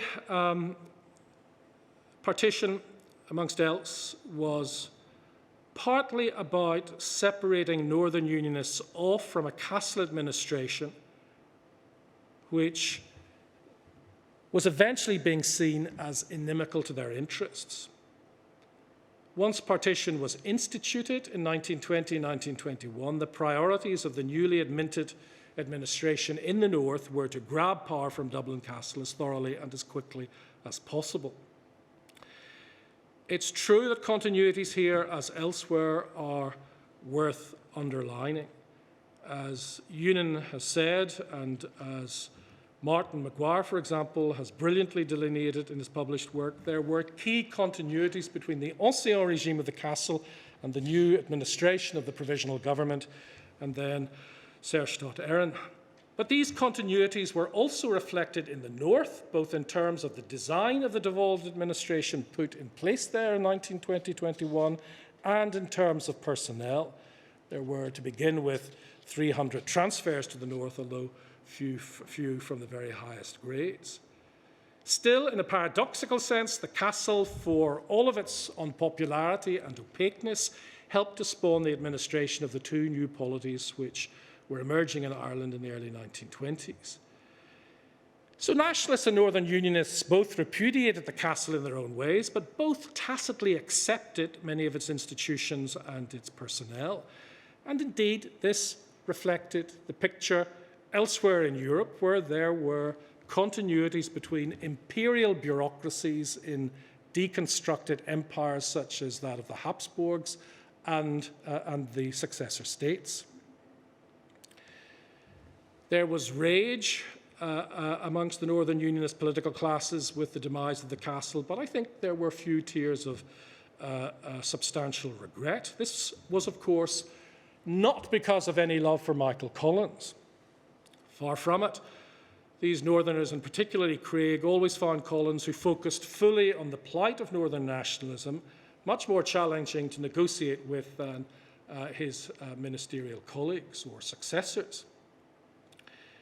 It's true, however, that some Southern Unionists and those outside of the six counties had already embarked upon a friendly and pragmatic reappraisal of pro-treaty Sinn Féin, and some, like the head of the local government board, Sir Henry Robinson, were impressed when they met Collins here in the castle on the 16th of January 1922, and I think that Martin, in the booklet for this conference, has quoted from Robinson's Memories Wise and otherwise.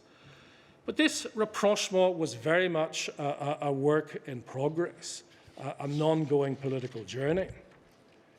In short, while Southern Unionism was swiftly realigning already in January 1922, most Northern Unionists were still deeply unsettled by the prospect of the incoming ministers of the Provisional Government. But many had been no fans of the castle either. Northern Unionist partitionism was in effect a repudiation of them both.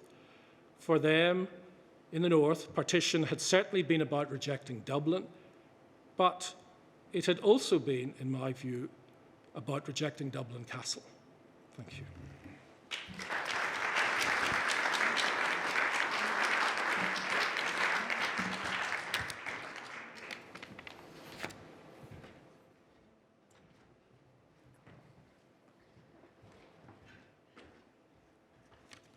Well, Thank you very much, Alvin. Two beautifully nuanced papers on the complex narratives of castle administration in this period. We have some time for questions, and I will just remind our audience here in the print room, we have 2 microphones, I think, set up. If you wish to ask a question, please come to the microphone. And for those of you online, I will be following questions that are coming in as best I can. I'll take one while we're waiting for questions in the room that's come in. Is there any evidence that the new Irish administration sought to use the handover to create a different type of administrative system distinctive from the Whitehall model? And I'll maybe go to you, Ewan, with that question, and then Alvin second. Well, I think in some ways yes, in some ways no. I mean, I've always believed that what you get in Dublin from 1922 on in terms of the central civil service is the imposition of a Whitehall model rather than the reverse, because as Alvin has shown in detail, although formally civil servants in Ireland in the castle were dispassionate public officials, in practice it was a highly politicised activity, whereas from 22 on, and this was the subject and sometimes of bitter comment by people who had expected advancement or had expected to be given jobs for the boys. What you get in 1923 with the Civil Service Commission, for example, the Local Appointments Commission, you get this very stern, as it were, application of Whitehall principles of how you run a public service and so on, as distinct from the far more nuanced and far more politicized ways in which the castle and its linked departments had operated in Ireland. So I think in terms of the sort of the administrative spirit, if you like, that it created after 22, it was underpinned by, I think, we're going to be like Whitehall, we're not going to be like the castle was. And I think sometimes that nuance isn't taken over. Where you do get innovation, of course, is in terms of centralisation. And far more than in Whitehall, you get the centralisation of administration. Particularly, you get what was regarded as the terrorising of local government by central government. Now, this had started even before independence with the Dáil Department of Local Government, the Underground Department, where they, for example, Cosgrave increased the number of inspectors. He wanted to get control of this machine, and to a large extent he did. And that spirit continued, that now that we're in power in Dublin, we need to concentrate administrative power. We can't have all these entities floating around that aren't directly under our thumb. So I'd say in terms of centralisation, there is a kind of almost administrative revolution after 22. In terms of ethos, it's a matter of imposing, if you like, Whitehall's ethics. That may seem a contradiction nowadays with Boris around, rather than continuing the highly politicised and partisan kind of administration which we had seen in the last decades of the castle. Thank you. And I'll put the same question to you, Alvin, because you emphasised continuities. Is there a point at which the continuities are destabilised or upset by this push for distinctiveness? For me, there's a mix of models, I think, that are being applied, and the chronologies are also relevant as well. So I think that there are certain continuities from the kind of the old castle establishment, but those continuities are inflected through the reforms of 1920, which Ewan has mentioned in particular, and I also to some extent. I think as well there are a variety of practical and obvious considerations which are in play, namely that this is a reform of a distinctive Irish administration being undertaken by Whitehall and to some extent being refreshed and then bequeathed to the new polities on the island, both in Dublin and the north. So the influence of Whitehall is being particularly felt in 1920, 1921. The other obvious point I think that I would stress is that The new Free State authorities, the new provisional government is having to do things very, very quickly indeed. So there's a need to take the tools and the building blocks that are in hand and work with them immediately. Exactly, a more pragmatic approach, I suppose. I'm looking for hands up in the room, and we have one question coming to the microphone. My question is for Alvin.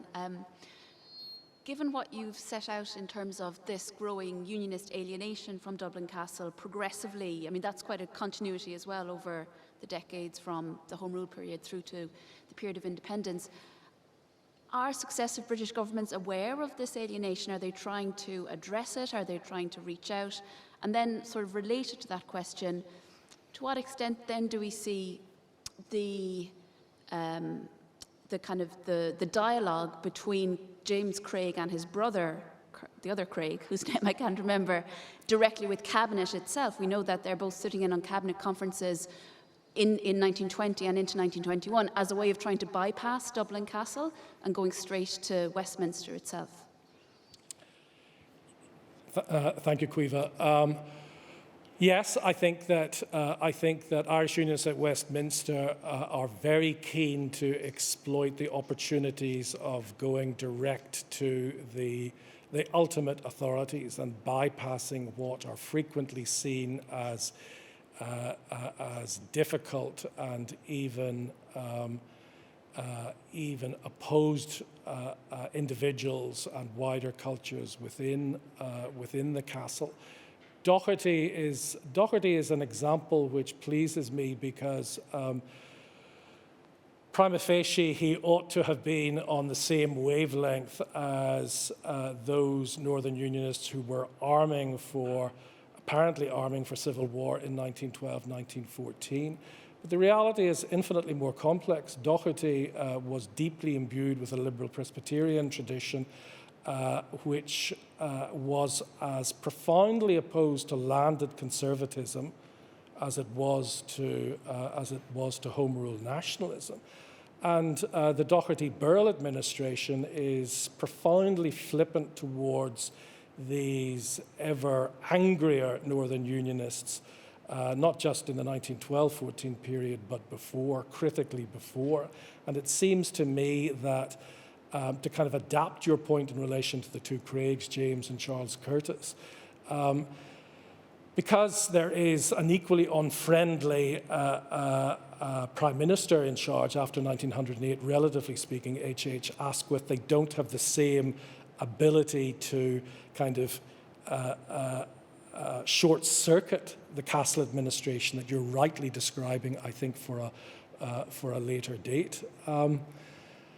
I think that my overall sense of the Castle administration, to get back to the first part of your question, is that British administrations in Ireland have, unsurprisingly, the task and the challenge of ruling the island, and they seek to find allies. One can define this in terms of, classic colonial models of divide and rule, or one can look at it in more neutral terms, simply as seeking a power base. And the landed ascendancy by the late 19th century was, though it had occupied that role as an ally of the British government hitherto, was now not fulfilling that task, I think, with appropriate efficiency. So I think that a variety of scholars who've worked in the administration, I've mentioned some, Lawrence McBride, Fergus Campbell, have talked about a shift in the affections of British government in this period, of which this idea of the greening of Dublin Castle is part, this search to broaden the base of the Union state in Ireland. And it's this, paradoxically, which unsettles those supposed upholders of union so dramatically, the Irish Unionists. Thanks, Caoimhe. Yes, another question from the room.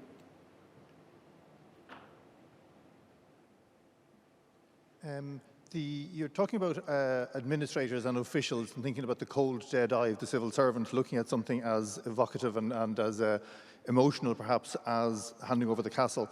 I noticed in looking at newspaper coverage of the event, north and south, and in Britain, the word surrender is rarely used in the Dublin papers, but surrender is used in the Belfast Telegraph and so forth. And I know it's only a very small straw for measuring emotion. But is there an emotional response there about the symbolism of what the castle meant and that sense of surrender, apart from the practicalities of it? So it might not be quite a civil service question, but that notion of the sort of the visceral reaction to the castle being surrendered. Could either speaker comment on that? Thanks. I might go to Ewan and to you first on that. And I know Kieran will be hearing more about that tomorrow in tomorrow's papers, so a very interesting question to ask. The emotional response, briefly, Ewan. I'm in some ways at a loss. I think Alvin's much better equipped to address this in terms of unionism. But can I just come back to an earlier point relating to the previous question, which I think the Local Government Act of 1898 is a very significant marker. It's introduced as an element of killing home rule with kindness, if you like, and of constructive unionism. But the consequences are that it does increase, if you like, the nationalist platform, the nationalist political platform, and nationalist involvement in administration at local level. And I think that too had alienating consequences for unionists generally. As regards the emotional thing, what strikes me in the little clips of material I've ever come across is the people who stay seem very anxious to, well, I would say anxious to adjust, but willing to adjust quite suddenly. In some ways, the castle's days were numbered, and everybody knew that. So I don't know whether, as it were, the Sir Humphreys, even the very politicised Sir Humphreys, most of whom the really politicised Sir John Taylor had been retired off. I don't know whether to what extent they mourned. The only person I know who had a sort of emotional response like this, a man called Major Ivan Price, who was a very important link between the military and the police during the First World War, is an RIC officer and ended as an Assistant Inspector General of the RIC. I met and corresponded with his son Norman on a number of occasions, and Price left in early 22. He was told to leave his hat behind the door at lunchtime because the IRA were coming for him in April 22. But Price, of course, Norman, when he reaches adulthood, is sent back to Trinity to study. There is that attachment that remains, certainly in the Price family, very strongly with Ireland, even though it seemed impossible because of his father's particular security role to stay there. I don't know how many other narratives like that there are. Patrick Campbell, the humorist, grandson of Lord Delavy, of course, becomes the first chairman of the Senate. General Sir Brian Mahon, who was praised by Cosgrave in his Bureau of Military History statement for his moderation as military commander from 1916 to 18, whose own house is burnt down in Kildare towards the end of the Civil War. But Brian Mahon is put in the Senate by Cosgrave. So people who would have been associated in some ways with the castle rule in one way or another, a number of them seem to have adjusted their burnt houses notwithstanding to the new Ireland, not just philosophically, but relatively positively. So I don't know if it's easy to generalise. Thanks, but Alvin would be better on this anyway. I'll hand over to you, Alvin, and also, of course, you juxtaposed the castle with Stormont as a building, an impoverished version in some way, if I understood you. I wonder if you could talk a bit about the kind of emotional language that accreted around both iconic buildings in that regard.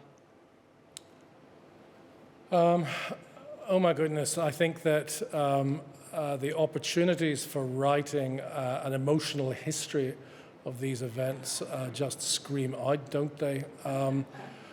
In terms of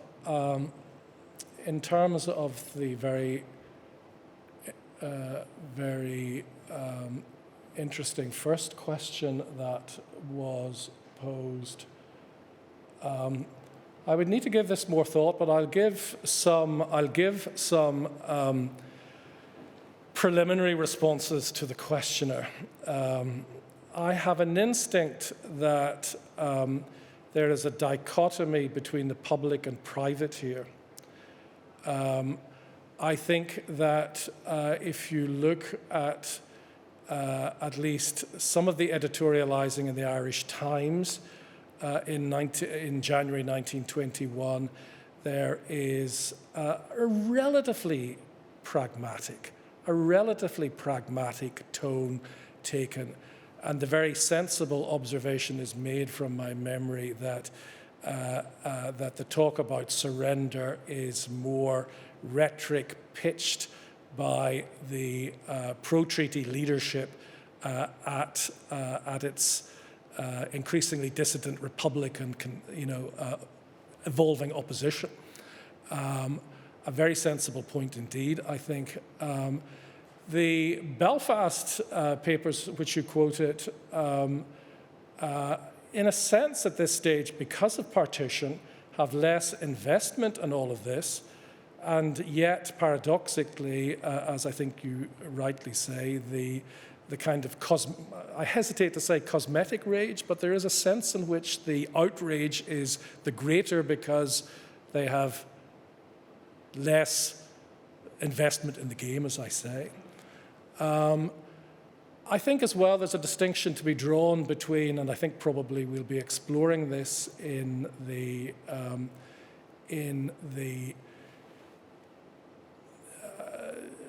sessions of the conference tomorrow. There's a distinction to be drawn between reactions to the treaty and reactions to the handover. And to some extent, Northern Unionists, despite some ferocious outbursts which you're describing, take the signing of the treaty in December 1921 on the chin. There's some private complaining by Craig and his circle, but on the whole, the response is relatively muted. And the reason for that, again, I think, is because their principal concern at this stage is not necessarily what the British government does with the 26 counties, but the deal that they are going to get one way or another in the 6 counties of the north. By way of contrast, the emoting by a variety of Southern Unionists, including some relatively constructive and relatively engaged figures like Lord Middleton. If you look at Middleton's Records and Reactions, his autobiography from the late 1930s, or his work, his kind of polemical work from the early 1930s, Ireland, Dupe or Heroin, the visceral anger, not at Michael Collins or the incoming ministers of the Provisional government, but at the British, the visceral anger at the betrayal, resonates still. And that's very much to be found in Carson's famous or infamous outburst in the House of Lords in December 1921 in opposition to the treaty, where he basically lets go with both barrels at every single one of his former political allies, most famously, of course, Lord Birkenhead, Gallagher Smith. This was not manufactured. This was real, visceral, gutsy animus, and it resonates through the rest of Carson's career from 1921, 1922 onwards. So yes, I think that it's a very interesting question, and I think that the emotional history of the castle and the negotiations is, if it hasn't been done already, it should be done. Eddie Saunderson, whom I mentioned, is a bit player in terms of the wider history of these events, but his physical and I think general decline in this period is self-evident in his very extensive surviving correspondence. Thank you, Alvin, and indeed a very interesting conversation that I hope we'll be hearing more about over the rest of today and tomorrow. Alas, we're out of time already, but thank you for the questions, everyone who's put in questions. I know that we are going to have some refreshments, so in a minute I'll ask you to go out into the foyer for those. But just in closing, I want to thank our 2 speakers who've been so generous with their expertise in opening up the many questions which are going to come to light over the course of this conference. So thank you again, Una O'Halpin, Alvin Jackson.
everyone. You're very welcome back after your break. I hope you had an enjoyable tea and biscuits. I hope you had a chance to have a bit of a break.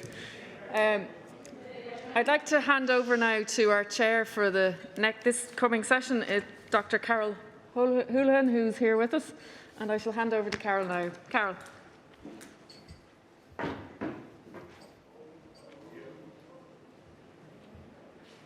I'd like to start by saying that I know there are vigils being held around the country today for Aisling Murphy, some at this exact time, the time of day that she was killed. And there's one, of course, not far from the castle at the Dáil, organised by the National Women's Council of Ireland. So I just wanted to acknowledge that, as I'm sure it's on people's minds. The session today, or right now, is going to talk about the implications of the handover. So we're continuing to deal with this issue of what do you do with your revolution once you've got it? How do things actually work? And in turn, then, what does that tell us about the revolution? And we have 3 experts to help us navigate this territory: Martin Mcguire, Laura Cahalane, and Robin Adams. So I'm going to introduce them all first, and then they will start in the order as we have it on the programme. So Martin Mcguire is a visiting research fellow at the Trinity Centre for Contemporary Irish History and also visiting lecturer at the UCD Geary Institute for Public Policy. And his book, The Civil Service and the Revolution in Ireland, 1912 to 38, Shaking the Bloodstained Hand of Mr. Collins, is published by Manchester University Press. And he's currently writing the history of 2 civil service trade unions, the Civil and Public Services Union and the Public Service Executive Union, both now merged into Forza Trade Union. So today, very fittingly, Martin's title is The Civil Service and the Handover of Dublin Castle. Then we'll move on to Laura Cahalane, and she is the senior lecturer in the School of Law at the University of Limerick. And Laura's research lies in the areas of constitutional law, legal history, judicial politics, and comparative law. And her book on the 1922 Constitution was also published by Manchester University Press. She's also the editor-in-chief of Irish Judicial Studies Journal. And her title today is Legal Authority in the State Following the Handover of Dublin Castle. And then lastly, we'll have Robin Adams. Robin is an honorary lecturer at the Centre for Economic History at Queen's University Belfast. He's strategic advisor to the Long Run Institute and senior consultant to tech startup The 350 Club. He received his DPhil in Economic and Social History from the University of Oxford, and his first book, Shadow of a Taxman, Who Funded the Irish Revolution, is forthcoming with Oxford University Press in March of 2022. And his title today will be Irish Independence, Financial Considerations. So each speaker will speak for approximately 20 minutes, and hopefully we will have some time for questions at the end. So those who are watching online, feel free to put your questions in the Q&A.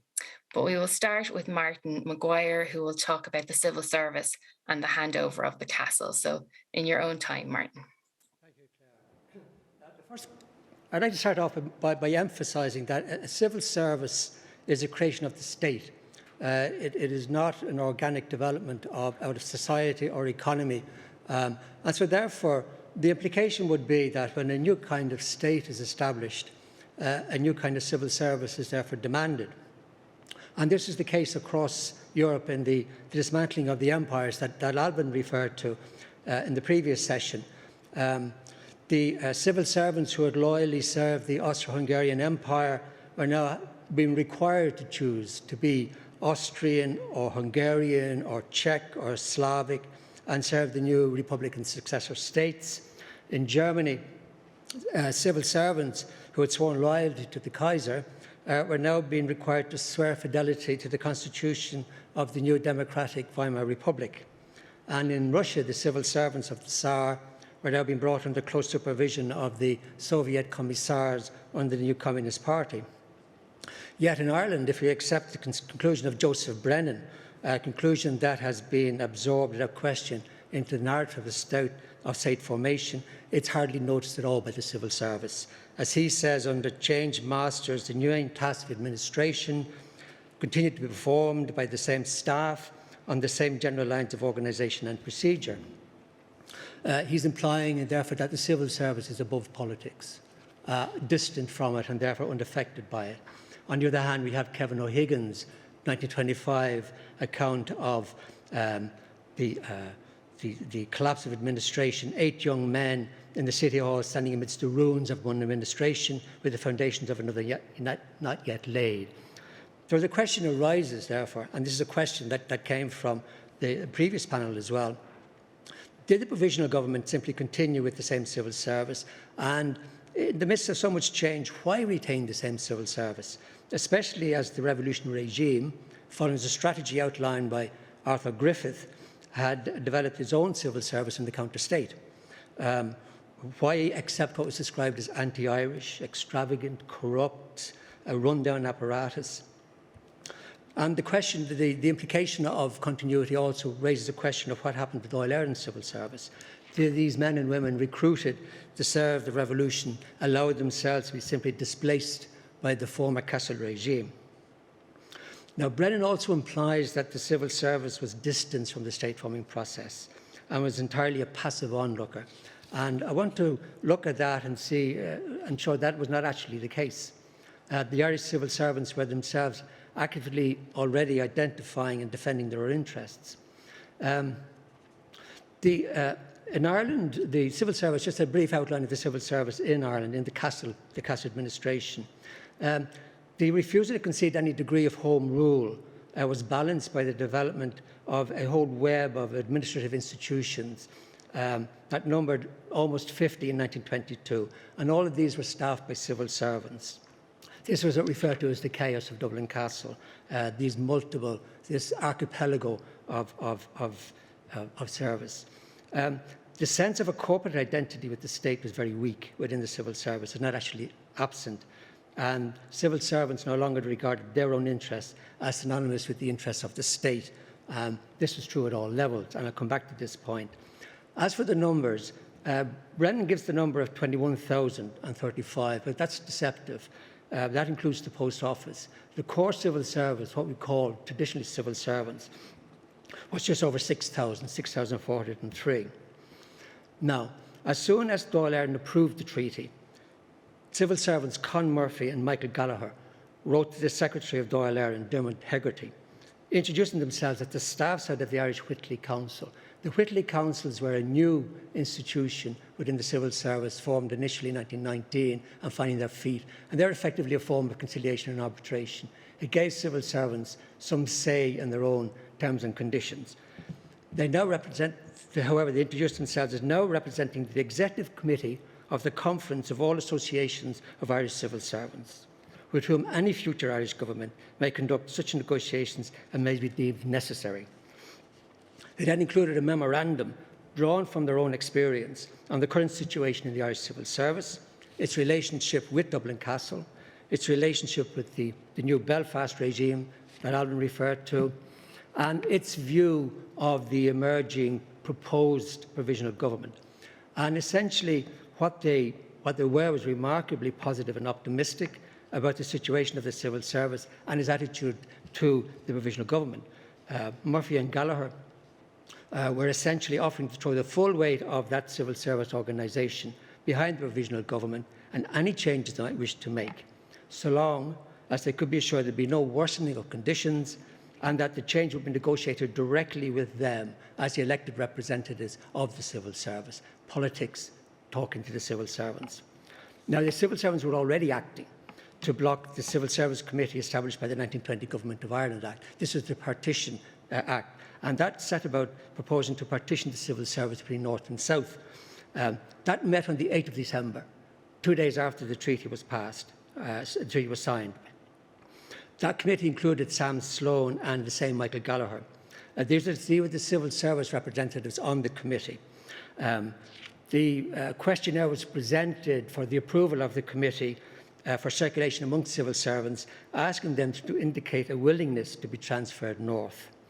They then called the mass meeting of the Dublin civil servants on the 12th of December, and that meeting resolved that no civil servant, whatsoever his personal opinion may be, should answer the questionnaire or any other document issued by the same Civil Service Committee as at present constituted. Then, on the week later, the 17th of December, Con Murphy, acting on behalf of the existing Irish officers, got a court injunction to prevent that committee meeting, as it was not a had no proper representation of the Southern Irish government, and that put a stop to the committee for the time being. What was the attitude of the provisional government to the civil service as they emerged? I think a couple of points, a couple of signals of it. In the little clip we saw there, them arriving in taxis, I think that was quite deliberate. They made a point of arriving at the negotiations in Downing Street in Rolls Royces. So I think they understood the symbolism of what they were doing. So the arrival in 3 taxis, and actually a Jarvie as well, indicated their attitude towards Dublin Castle. This is, from their point of view, this is low-grade stuff. Also the abandonment of the castle by the British government. Christmas Day, 1921, Griffith outlined a strategy to Collins whereby the Dáil-Éireann administration would continue to function during the interregnum, and then after the passing of the Constitution of the Irish Free State, merge back into the Free State. No provisional government, the provisional government would do nothing to consolidate the castle system of administration by filling vacancies, etc., but would, on the contrary, let that system wither and die and allow the Dáil system grow and strengthen. So by the time of the new constitution, the Irish system of administration would have superseded the castle system. So the objective was to isolate Dublin Castle and direct all business toward the civil service under the control of the Dáil-Éireann ministry. And we begin to see the strategy being worked out. On the day of the takeover of the Dublin Castle, 16th of January, the provisional government then ordered that all civil servants, etc., hitherto under the authority of the British government, will now continue to carry out their functions unless and otherwise ordered by us, pending the Constitution, etc., asserting their control over the entire apparatus. They also forbade any action altering the status, the rights, perquisites or stipends, or the transfer or dismissal of any officer, servant, employee, effectively stopping partition. And the Partition Committee under the 1920 Act never met again. So the civil service was maintained intact, unpartitioned. Then on the 19th of January, the provisional government made its next directive to the civil service in Dublin Castle. And what it was a direction that all of that complex of administrative departments, nearly 50 of them in all, were now brought directly under the control of just 9 ministers. And these ministers were the ministers of the Dáil-Éireann administration. So that was creating an organic link between the Dáil cabinet and the Castle administration. And it introduced a very effective centralised administration, which, as Ewan mentioned earlier, becomes a feature of government in independent Ireland. There was also an intense debate going within the provisional government itself as to the future of the Dublin Castle civil service. And this debate is characterised by outright hostility to the Castle civil service and the determination to replace it, reflecting the strategy outlined in Griffith's memorandum. Collins indicated that he looked forward to replacing an alien and cumbersome administration, scrapping the inherited civil servants and replacing them with fresh Gaelic ones. Ginger O'Connell, the Assistant Chief of Staff in the IRA, proposed a virtually militarised civil service. He urged a purge of those civil servants with a wrong outlook, an immediate imposition of salary ceilings, big cuts in staff, and a government directive to bring all public servants under thorough discipline and prohibit and make criminal strikes by government employees. Then on 20th of January, just having taken over the castle, they were discussing, the provisional government, and discussing the Whitley councils, this apparatus that gave some say to the civil servants. And they decided that the provisional government decided that these Whitley councils imposed an unacceptable limitation on the party executive. They were un-Irish, and they ordered they should immediately cease working, though that decision was kept from the civil servants themselves. The Whitley Council simply ceased to function. Owen MacNeill also presented a memorandum to the provisional government with a proposal, a detailed proposal, to make the fact of the change of government penetrate every cell and fibre of the old government system. And at the heart of his scheme was a sort of supervisory commission of a small number of the best men in the civil service, qualified, as he put it, by their sound national outlook, to act as a kind of watchdog over the senior civil servants. This is not unlike the strategy adopted by Lenin with the Tsarist regime, where Bolsheviks were inserted into the key areas of the administration. This select group of civil servants would be joined by the best of the Dáil Éireann staff, drawn particularly from the Department of Local Government of Dáil Éireann and also from the Secretariat Department under Hegarty. Then in May, before the general election, Collins circulated a request to the members of the Provisional Government that were now in charge of all these departments to provide a summary of the work of their departments with an outline of reforms, economies and improvements. Now, the outbreak of civil war in June prevented the sweeping changes that clearly were being planned for the Irish administration. From that point on, the Provisional Government had to assert control not only of the Castle administration, but also even over the remnants of the Dáil administration, and began to lose contact there. The assumption, the assumption that the civil servants inherited from the ancien regime would be hostile to the new regime led the Irish government to regard campaigns on wages and conditions as politically motivated attempts to challenge the power and authority of the state. And this led to a growing series of confrontations in which the civil service organisations fought to vindicate their right to organise and to defend their members' interests. And this really comes to a head with the postal workers' strike in September 1922, when the National Army was used to crush the strike. And this led the Provisional Government to assert a policy that no civil servant had a right to strike, and any doing so would be instantly dismissed. Now, civil servants, their culture would be against strikes, but to be told they had no right to strike was a profound shock to themselves and their attitude towards the Provisional Government. So, moving forward, 1 year after the handover of Dublin Castle, the first journal of Irish, which was the journal of the Civil Service Federation, and the Civil Service Federation, in a way, is a sort of the reincarnation of the Whitley Council of the Irish civil servants. The Irish Civil Service Federation, published January 1923, noted that at the time of the treaty, the civil service had been enthused at the opening up of brighter prospects of an efficient service. They celebrated the camaraderie which had infused the Gaelic League in the old days, which it was hoped would infuse the nation and its civil service once again. But now, 1 year later, the mood is one of foreboding. National freedom means an attack on workers, on trade unions, and on the civil service. The opportunity had passed, and the Provisional Government squandered the goodwill of its civil service. And as 1923 dawned and the Irish Free State came into office, the attitude of the civil service was one of suspicion and defensiveness, and it then fell back on the rights that were embedded in the treaty in Article 10. So I'll just finish with a few words on Article 10. Home Rule, as again Alvin has noted, Home Rule dramatically altered the fundamental terms in which the Irish civil service understood its relationship with the state. The evolution of the British civil service during the 19th century had implied that in return for loyal, non-partisan service to the government in power, a civil servant would be guaranteed security for his working life and a pension on retirement. Home Rule overturned this understanding for the Irish civil servants because the Home Rule provided that an Irish executive could dismiss its civil servants. The argument for Home Rule, the Irish civil service was extravagant and corrupt, so therefore any Home Rule Act would enable that they would be dismissed. And so therefore, since the first Home Rule Bill, there had been the emergence of a unified civil service organisation, very much focused on defending the interests of existing civil servants in the event of the successful enactment of Home Rule for Ireland. This was called the General Committee of Irish Civil Servants.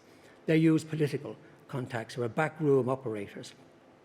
And their demands had been incorporated as a commitment to fair compensation for civil servants dismissed or retired by the government in Article 10 of the treaty. In Article 10 of the treaty read that the government of the Irish Free State agrees to pay fair compensation on terms no less favourable than those accorded by the Act of 1920 to judges, officials, members of the police force and other public servants who are discharged by it or retire in consequence of the change of government. Ernest Blythe, the Minister for Finance, who oversaw this process, came to describe this as actually the worst article in the treaty. The total numbers transferred were, as I say, about 6,400. Those who were dismissed, got rid of, was about 963.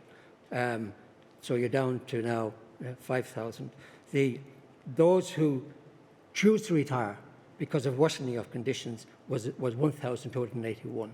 The consequence of that is actually there was a huge clear out of the civil service under Article 10, and a huge, therefore, for those who remain behind, huge opportunities. And shortly after the formation of the Free State Government, a committee was formed to interview applicants from the civil service, either Dáil Civil Service or Castle Administration, to apply for promotional posts in the new emerging civil service. And out of that emerges actually the civil service of the Irish Free State. It is not continuity.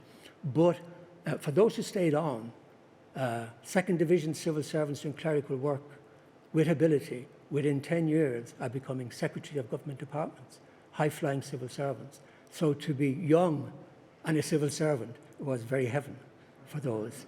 So I finish with that. Thank you.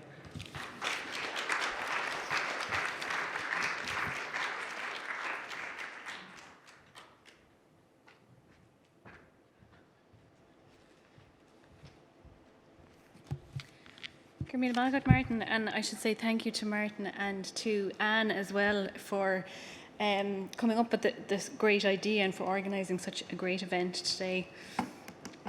So, the handover of Dublin Castle must have been a momentous occasion for those involved in the day itself. If you think about what they had gone through in the preceding months and years, but particularly having gone through the series of arduous discussions in London and then the fractious treaty debates in the Dáil, it probably didn't feel like much of a victory after the treaty was finally accepted. But that day, 100 years ago, to have Michael Collins elected as chairman of the Provisional Government in the Mansion House, to travel over to Dublin Castle through cheering crowds, to see the British administration pack up and leave, that must have felt like a victory. And to the Irish public, certainly we can assume it was very much seen as a victory.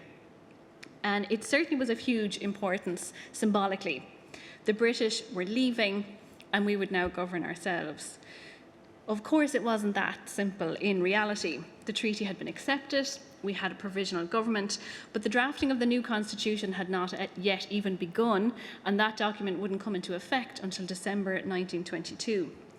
So what I'm looking at today is what all of this means in terms of the legal authority in the state during this period. And it's a question that had always fascinated me. How did the actual handover of power operate from a legal perspective? And when did it take effect from? Was it once the treaty was accepted, once it was ratified, when the British administration moved out of the castle, or was it not until the constitution was passed by both parliaments in December? It turns out these are actually quite complex questions to answer, so we'll just take a look at some of the detail. So the treaty had been signed on the 6th of December, and it had just been accepted by a majority vote in Dáil Éireann on the 7th of January. And the treaty created a new constitutional relationship between Britain and Ireland. Ireland would become the Irish Free State and hold the same constitutional status as the Dominions. Now, the treaty also set a pretty busy pace. Not only did it need to be approved and ratified on both sides of the Irish Sea, but the constitution, as well as all of the institutions of government, had to be in place by the 6th of December. Now, for British purposes, legally the treaty had to be approved by the body envisaged in the Government of Ireland Act 1920. There is actually evidence in the British archives that the British questioned whether or not the Dáil vote would be sufficient, but the legal advice they received was that that wouldn't be valid. So even though the Irish were very reluctant to accept anything under the 1920 Act, they had no choice but to constitute the Parliament for Southern Ireland in order to officially approve the treaty. So that body met on the same day that the castle was handed over. It approved the treaty and officially constituted the Provisional Government. And 2 days later, Lord Fitzalan completed the handing over of Dublin Castle. Then on the 24th of January, you had Irish and British ministers agreeing the heads of working arrangements for implementing the treaty. And then you have a gap. and legislation was not actually passed to give legal effect to any transfer arrangements until the 31st of March, when the Westminster Parliament passed the Irish Free State Agreement Act. And the following day then you'd King George passing orders in council to formally transfer power to the provisional government. So what does all that mean? Does it mean the provisional government only really became a provisional government after that date? And if so, what effect did the Castle handover actually have? Well, first we'll just have a look at the issue of the authority of the provisional government. Now, during the year-long transition, Article 17 of the treaty made arrangement for a provisional government, and it provided for a meeting of the Parliament of Southern Ireland in order to constitute the government, and then for the British government to transfer the necessary powers. Now, the treaty itself is a pretty short and also sometimes quite vague document. It certainly doesn't go into any detail on the provisional government or how it should work. As Lee has pointed out, it certainly did have real responsibility for launching the new state, but as Martin has written, precisely how it would all work is still really unclear. And the treaty was marked not only by political but by institutional confusion. And first, there's the very obvious example of the duplication of executives.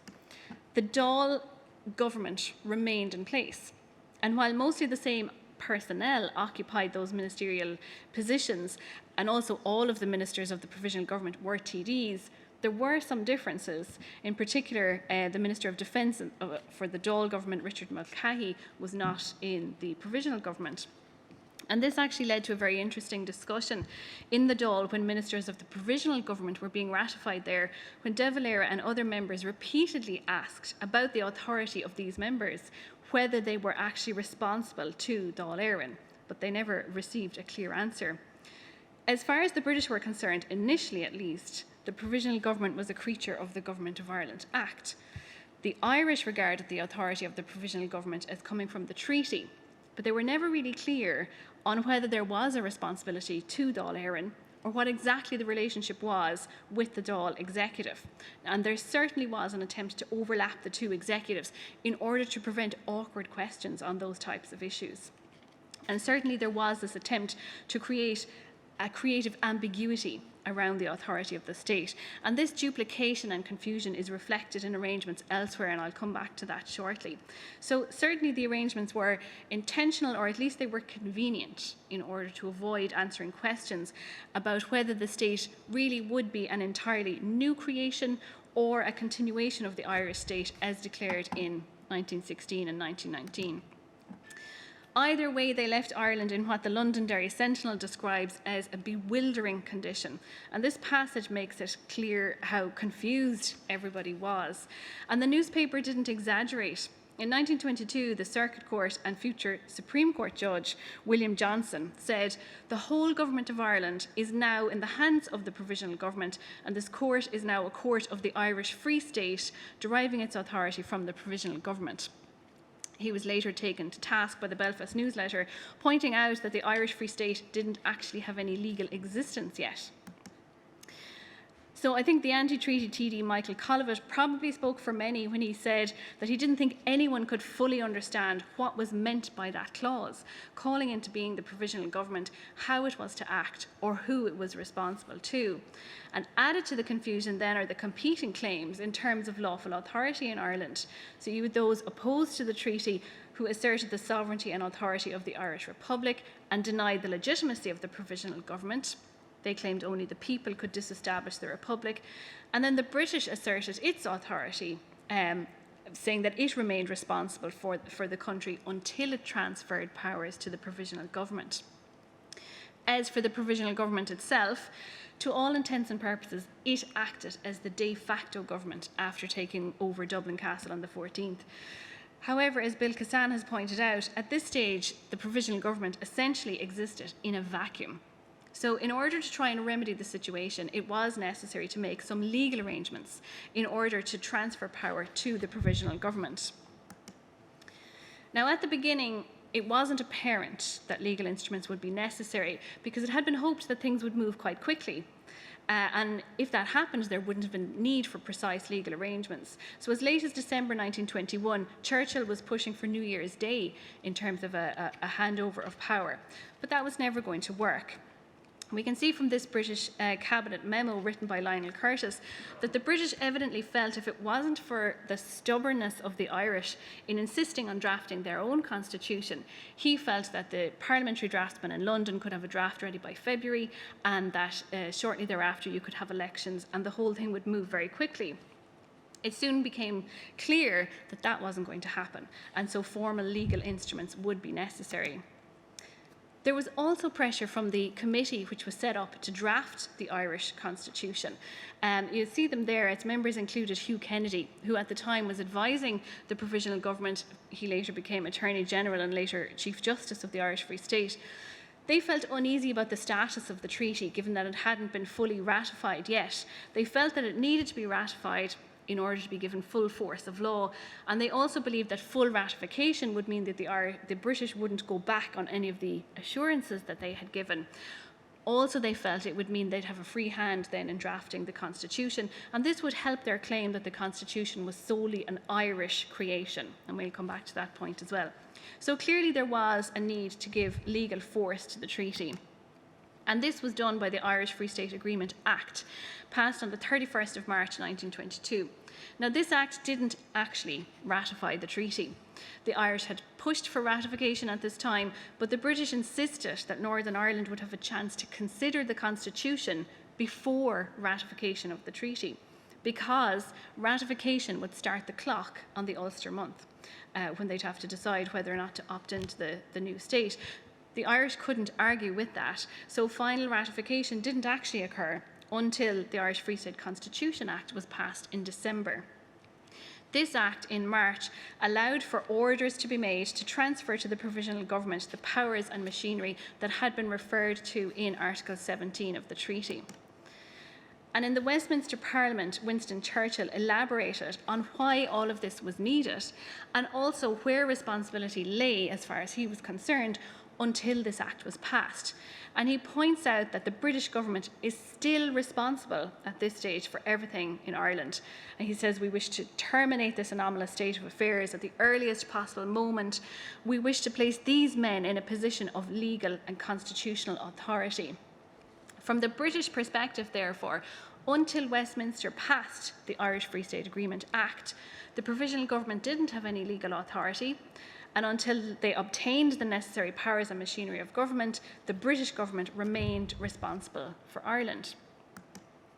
Now, the next day, then on the 1st of April, the British government transferred various powers and machinery to the Provisional Government.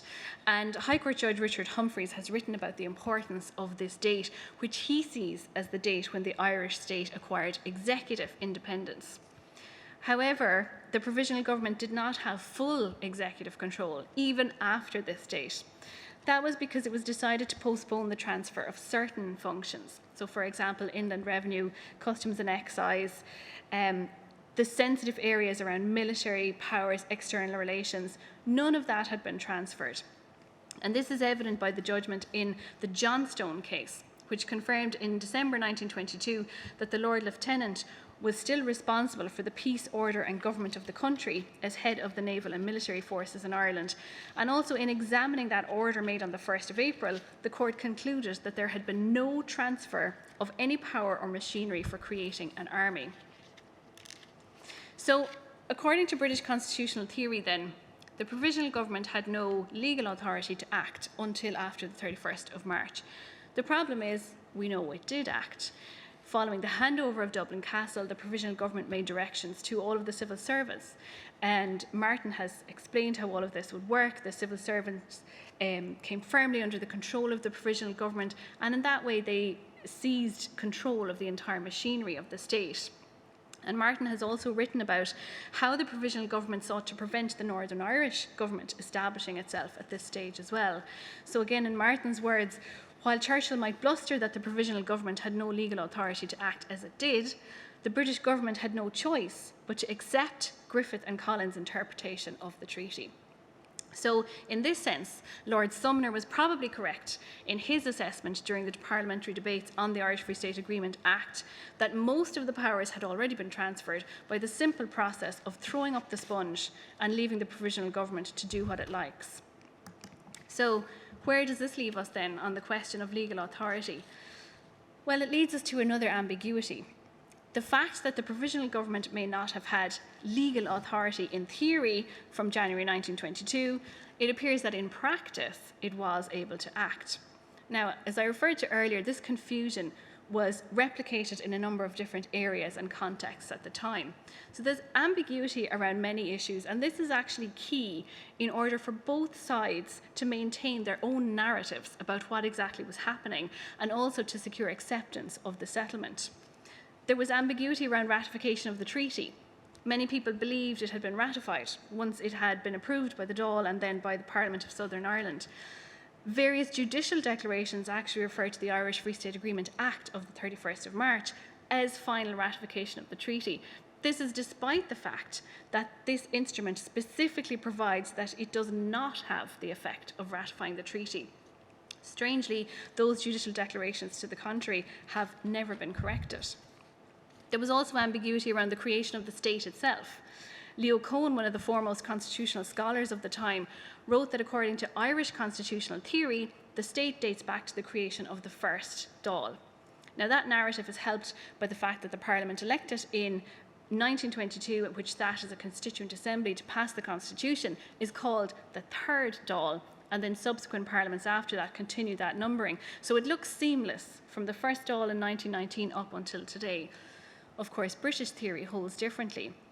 And you have another major ambiguity around the authority for the 1922 Constitution, which the Irish maintain was created by the Irish Constitution Act, passed by the Third Dáil. And the Irish felt that it was really important that the Constitution be seen as an Irish creation, because they felt this would be key to ensuring the acceptance of the document. If it was felt that the document was in any way imposed, then this would feed the arguments of the anti-treaty side, and above all else, the new state needed stability and acceptance rather than internal discordance. The British version, however, sees the Constitution as being created by the Westminster legislation. In terms of the castle handover itself, many people did see this as the beginning of the de facto authority of the provisional government.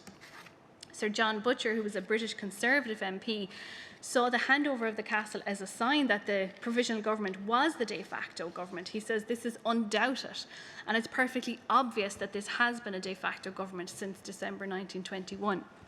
And this state of affairs is also referred to in the Johnstone case that I mentioned above. The judgment states that there was now in Ireland a de facto and a de jure government with extended powers administering almost all the interests and necessities of the country, as well as a de facto army. And the judgment also clearly stated that there did not have to be a formal transfer of powers in order for the provisional government to defend itself by means of an Irish Free State Army. Even in the Childers case, the judge, Sir Charles O'Connor, Master of the Rolls, said in that judgment that after the 31st of March, the provisional government became the ruling authority de jure as well as de facto. So there was legal recognition that the provisional government had powers to act before the powers were actually granted in law. The provisional government also engaged in various symbolic exercises of authority during this time. So, for example, overprinting the postage stamps with the words Rialtas Sealadach na hÉireann and painting red post boxes green. So, in taking over Dublin Castle, the provisional government took over the Irish administration, but it didn't have any legislative powers, and crucially, it couldn't enter into any financial agreements. Furthermore, the Lord Lieutenant remained in his position and even issued various proclamations during this period. However, the British had ordered the Lord Lieutenant to act on the advice of the Irish ministers. So here again, there is a further ambiguity. But this divergence between theory and practice is a theme in many areas at this time. For example, in the treaty itself, where Article 2 proclaimed that the Irish Free State would have the same status as Canada, and specifically referred to the practice and usage in Canada.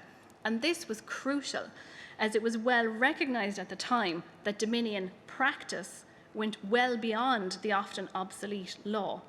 And this was something the pro-treaty side were at pains to emphasise during the debates on the treaty. So to conclude then, the birth of the Irish Free State is full of these confusions and obfuscations, so it's not surprising that the question of where legal authority lay during this period is also difficult to settle. From a purely legal perspective, executive power was not transferred to the Provisional Government until March 1922, so in theory it didn't have authority to act before that date. But of course we know it did act in practice, and this was recognised by the Irish courts at the time. So they may not have had legal authority in either municipal or international law, but the Irish argued their authority was derived from the people of Ireland who had elected them as representatives in Dáil Éireann.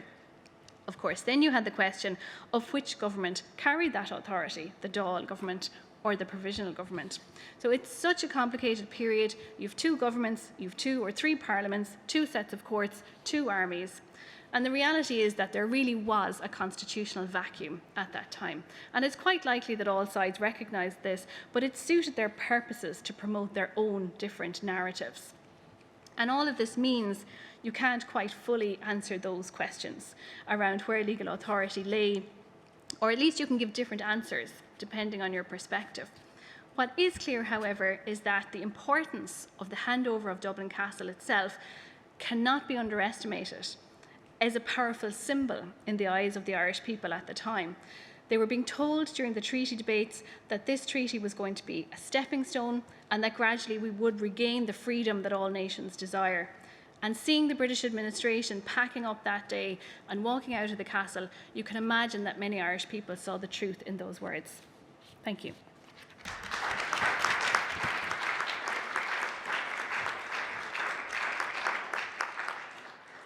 Thank you very much to all of our speakers for 3 excellent papers, really cutting edge research, I suppose, that's demonstrating the amount of activity that's going on in this period. We are so used to examining revolutionary activity, but this is a different kind. I am going to take questions now. So if there's any questions from the floor, if you want to just make your way to the microphone. And I might start with a question for Martin about the personnel in the civil service and maybe how that profile might start to change. Alvin talked a lot about the personnel pre-22, and Robin there talked about the characteristics of subscribers to the National Fund versus subscribers to the Treaty Fund. I'm wondering, is there any correlation there in terms of who joins the civil service? There was a very interesting presentation last night at Ballyroan Public Library by Maurice O'Keefe, and he had a former civil servant born in 1903 who had joined in 1923, and he had worked with National Insurance. He talked about big documents being sent from London over in 1923 for them to deal with it, and he had come from Kerry. So I was wondering if you could say something about, I suppose, competition for posts and getting in new staff members. You mentioned how many they'd lost. Thank you. What happened was there was a very rapid clear out of a lot of the great silverbacks, you might say, of the Castle regime. Then there was an open competition amongst those who remained. Now, the characteristic of the Irish civil service under the Castle regime is that we're nearly all second division. There was very few in what you call the first division civil service, and this is essentially the clericals, and they were all invited to compete for promotional posts, and they go on to form what becomes the new grading system, which was really just being shaped at that stage, of administrative officers into departmental secretaries. So a lot of these that were successful had astonishing careers. They really raced ahead. Now, coming in behind them were new recruits that were brought in by the Provisional Government and the Irish Free State. Some of these demobilised from the army as a way of cutting down in the National Army, but keeping them on side, as it were, not putting them out on the street. They were brought in on lower scales, lower salary scales, so that they were coming in on a poorer basis. But also, because of the very rapid promotion of those who had gone before, those who are now racing up, they were stuck where they were. I mean, a young man in his, late 30s, say 40, becomes a departmental secretary. He's going to be there for 20 years, 25 years. So there's no point in anybody else in that department hoping that they're going to get promoted to the top of the tree. So that caused a lot of tensions within it. There was also recruitment of a lot of temporary staff to do the paperwork, as it were. A lot of them dismissed. There was a lot of bad feelings. There was also a lot of bad feelings from civil servants who had worked in the Dáil administration, who were brought into the new administration of the Irish Free State and felt they didn't get recognition. Like they felt they had, as it were, endured the fire of battle, and now were being posted into fairly lowly clerical posts. So there's a lot of tension within there. I'm not sure that answers the question, but it was extremely fluid. But I would emphasise, for those who stayed on and had ability, it was a remarkable period of excitement for them. They really do find themselves racing up the ladder and becoming highly important and given highly demanding work to do. It really was, as I said, to be a young civil servant then was very heaven. Not very well paid, it has to be said. Touching on what Robin said, no, salary scales were edged down all the time. They were constantly nibbling away at that. That answers the question. It's another dimension of labour history, I suppose, that we don't think of in the revolutionary period, hearing you talk about the effectiveness of the civil servants and their union. Thanks to tech support, which is doing an amazing job of allowing me to chair this remotely, I believe we have a question from the floor, so whoever's at the mic, if they'd like to go ahead. This is for Laura. Great, thanks. Your outline, the ambiguities of the setting up a free state is very interesting. It was completely new to me. What date do you think that the Irish Free State dates from as a legal entity after all that? That is a very controversial question. And unfortunately, I would disagree with the judges on this. Okay, there's this whole legal history around this, because this question came up in a number of different legal cases that ended up going to the Privy Council, and it comes back to the heart of the two narratives that the Irish and British were trying to maintain. The Irish trying to maintain that continuity between 1916 and 1919, and the British arguing that they were creating the Irish Free State by this piece of legislation in Westminster. But Hugh Kennedy, when he was Chief Justice in a case called Ray Reid, declared that the Irish state dated from on or before the 31st of March, which really doesn't make much sense. And he spoke about how the Westminster Act on the 31st of March had ratified the treaty and how the state came into being. But that act didn't ratify the treaty, and he knew very well it didn't ratify the treaty because he was there, he was involved in the negotiations at that point. But he wanted to maintain that narrative that the Irish state was still in existence at that time. It wasn't drawing authority from the British. Nowadays, when you hear judges referring to the date of the creation of the state, they'll just say 1922 and they won't refer back to the month. But I think I think there's no question about it now, really, that you have to date it from the 6th of December 1922. That's the date that both pieces of legislation, Westminster and Irish, both refer to the 6th of December as the date when the Irish Free State Constitution becomes operative and the state comes in. The state can't come into being really before the Constitution becomes operative because of the way it's set up. So I'd settle on the 6th of December 1922. All three of you for excellent papers, and I'm going to ask a very short question to all three, if I may. So Martin, I was just thinking about the fact that at least two members of the Provisional Government were former civil servants, Owen McNeill in the Accountant General's office and Michael Collins in the London Civil Servants. To what extent do you think familiarity with the civil service was key to members of the Provisional Government in taking over the civil service, and did they show any insights from their own experiences in how they dealt with the civil service? A question for Laura, just on I'm really fascinated by that legal insight. Do you think that Dáil Éireann cared? Because in some ways, Sinn Féin's entire policy, going back to their own stamps in 1907, was usurping legal authority right the way through, whether it be in 1907 or whether it be by setting up Dáil Éireann in 1919. So obviously they just get on with governing, but did they show any particular concern for these legal arguments that were happening in London about what they were, I suppose, just getting on with in Dublin? And Robin, I was really interested by the fascinating detail you had on income. I just maybe wanted to ask a little bit about expenditure. Reading through Dáil Cabinet minutes, it's like Michael Collins. I know he liked to live dangerously. He was spending money like he didn't have long left in the world. And I'm astonished by TD salaries. An MP salary in 1911 was £300. It was, correct me if I'm wrong, but up around £400 to £500 by 1921.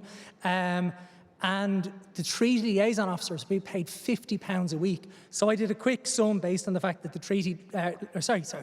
the truce lasted 21 weeks. So a truce liaison officer came out with £1,050, even accounting for wartime inflation. Dáil Éireann knew how to spend money, and Martin even reminded us they were going around London in Rolls Royces, they were buying sweets and Harrods for Hans Place. Why did they spend the money on themselves to an extent? And why was Dáil Éireann so flahoolic? Was it to show that they weren't, some two-bit nation, or what accounts for that, I would say, extreme expenditure in a time of relative austerity in the 20s? So thank all three of you.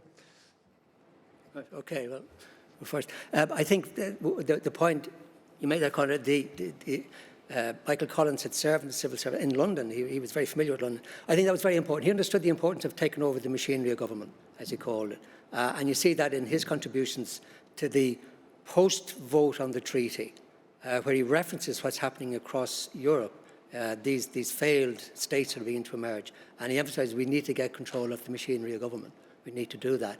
There was also a strong personal relationship. Owen MacNeil would have known a lot of these senior civil servants, and the list he prepared of the reliable civil servants, which he details who they are and where they are, a lot of them were association activists, like quasi-trade unionists really, and a lot of them out of the Gaelic League. So there was a very close relationship there, and he could identify what he termed the reliable people, and was going to use them for to become the eyes and ears, as it were, of the provisional government within the Castle administration. Okay, so did the Dáil administration care about the legalities? That's a funny one, because I suppose, okay, if you look at the 1922 Constitution Committee, there's 5 lawyers on that committee. They're very concerned about the legalities and about making sure things are done right. That's why they're pushing for the treaty to be given force of law with that Irish Free State Agreement Act in March. I think possibly a lot of the others aren't as bothered about the theory or about, what has to happen in order for power to transfer. They're more interested in the practicalities of actually getting power transferred. The British obviously are very concerned, people like Churchill in particular, are very concerned that the letter of the law is followed. They don't want any challenges afterwards in terms of the authority. And they can see what's going on in terms of the IRA and the anti-treaty side, and potentially various different bodies asserting authority and asserting the sovereignty of whatever particular state they're talking about. So the British want to make sure from their perspective the letter of the law is followed. They tried to insist at the beginning that the Irish would actually just follow the procedure set out in the Government of Ireland Act 1920. So they wanted to set up an actual government under the 1920 Act, which the Irish just completely flat out refused to do. And in a way, that's why you're left with that sort of ambiguous situation then, in that it's not being set up under the 1920 Act, but it's kind of linked with the 1920 Act. So where is the authority coming from? And it has to, legally, it has to come from a new British Act then, when it's not coming from the 1920 Act. So it's all very complex. So on the Dáil spending, it's actually quite a difficult thing to get a handle on, just because of the way they organised their accounts. They had American funds and home funds. American funds were a bit murkier. Home funds were better accounted for, but even within that, items like defence, there were a lot of things that were just unexplained. It's quite interesting, though. You can see as the war progresses where their focus shifts. So it begins its, in 1919, the biggest department spending is foreign affairs by a long way. And then as it gets momentum, it moves into defence, and at a certain point, over half the spending is on defence. But actually, the extent to which funds are spent on non-defence items is actually quite interesting as well, even as the war gets more severe. And that really feeds into your point about the image aspect of it. The Dáil's pose as a legitimate government was so central to its strategy that it had to be, they had to arrive in the best car, they had to be well dressed, they had to take the role of the state very seriously. This is particularly the case in America, where De Valera was put up in the Waldorf, the best hotel. He would be, it was constantly reminded that the chief's reputation must at all costs be presidential, this kind of thing. And one final thing on salaries of people, what's interesting is the actual foot soldiers who were collecting the funds, for the most part, weren't paid. There was 4 provincial organisers and 32 sub-provincial organisers who got a small stipend. But largely the way they controlled their voluntary staff was through checks and balances, through bureaucracy, which is an interesting kind of way that the Dáil fits into literature on the economics of organised crime. Same kind of tactics, bureaucratise as a check. Yeah, thanks. Okay, thank you very much to everyone for their questions. Those in the castle undoubtedly will continue on their conversations. The rest of us will have to wait till tomorrow. Things resume tomorrow at 9:30 a.m. And so to close our excellent session, can I just ask people to thank our speakers again in the usual way for some excellent papers?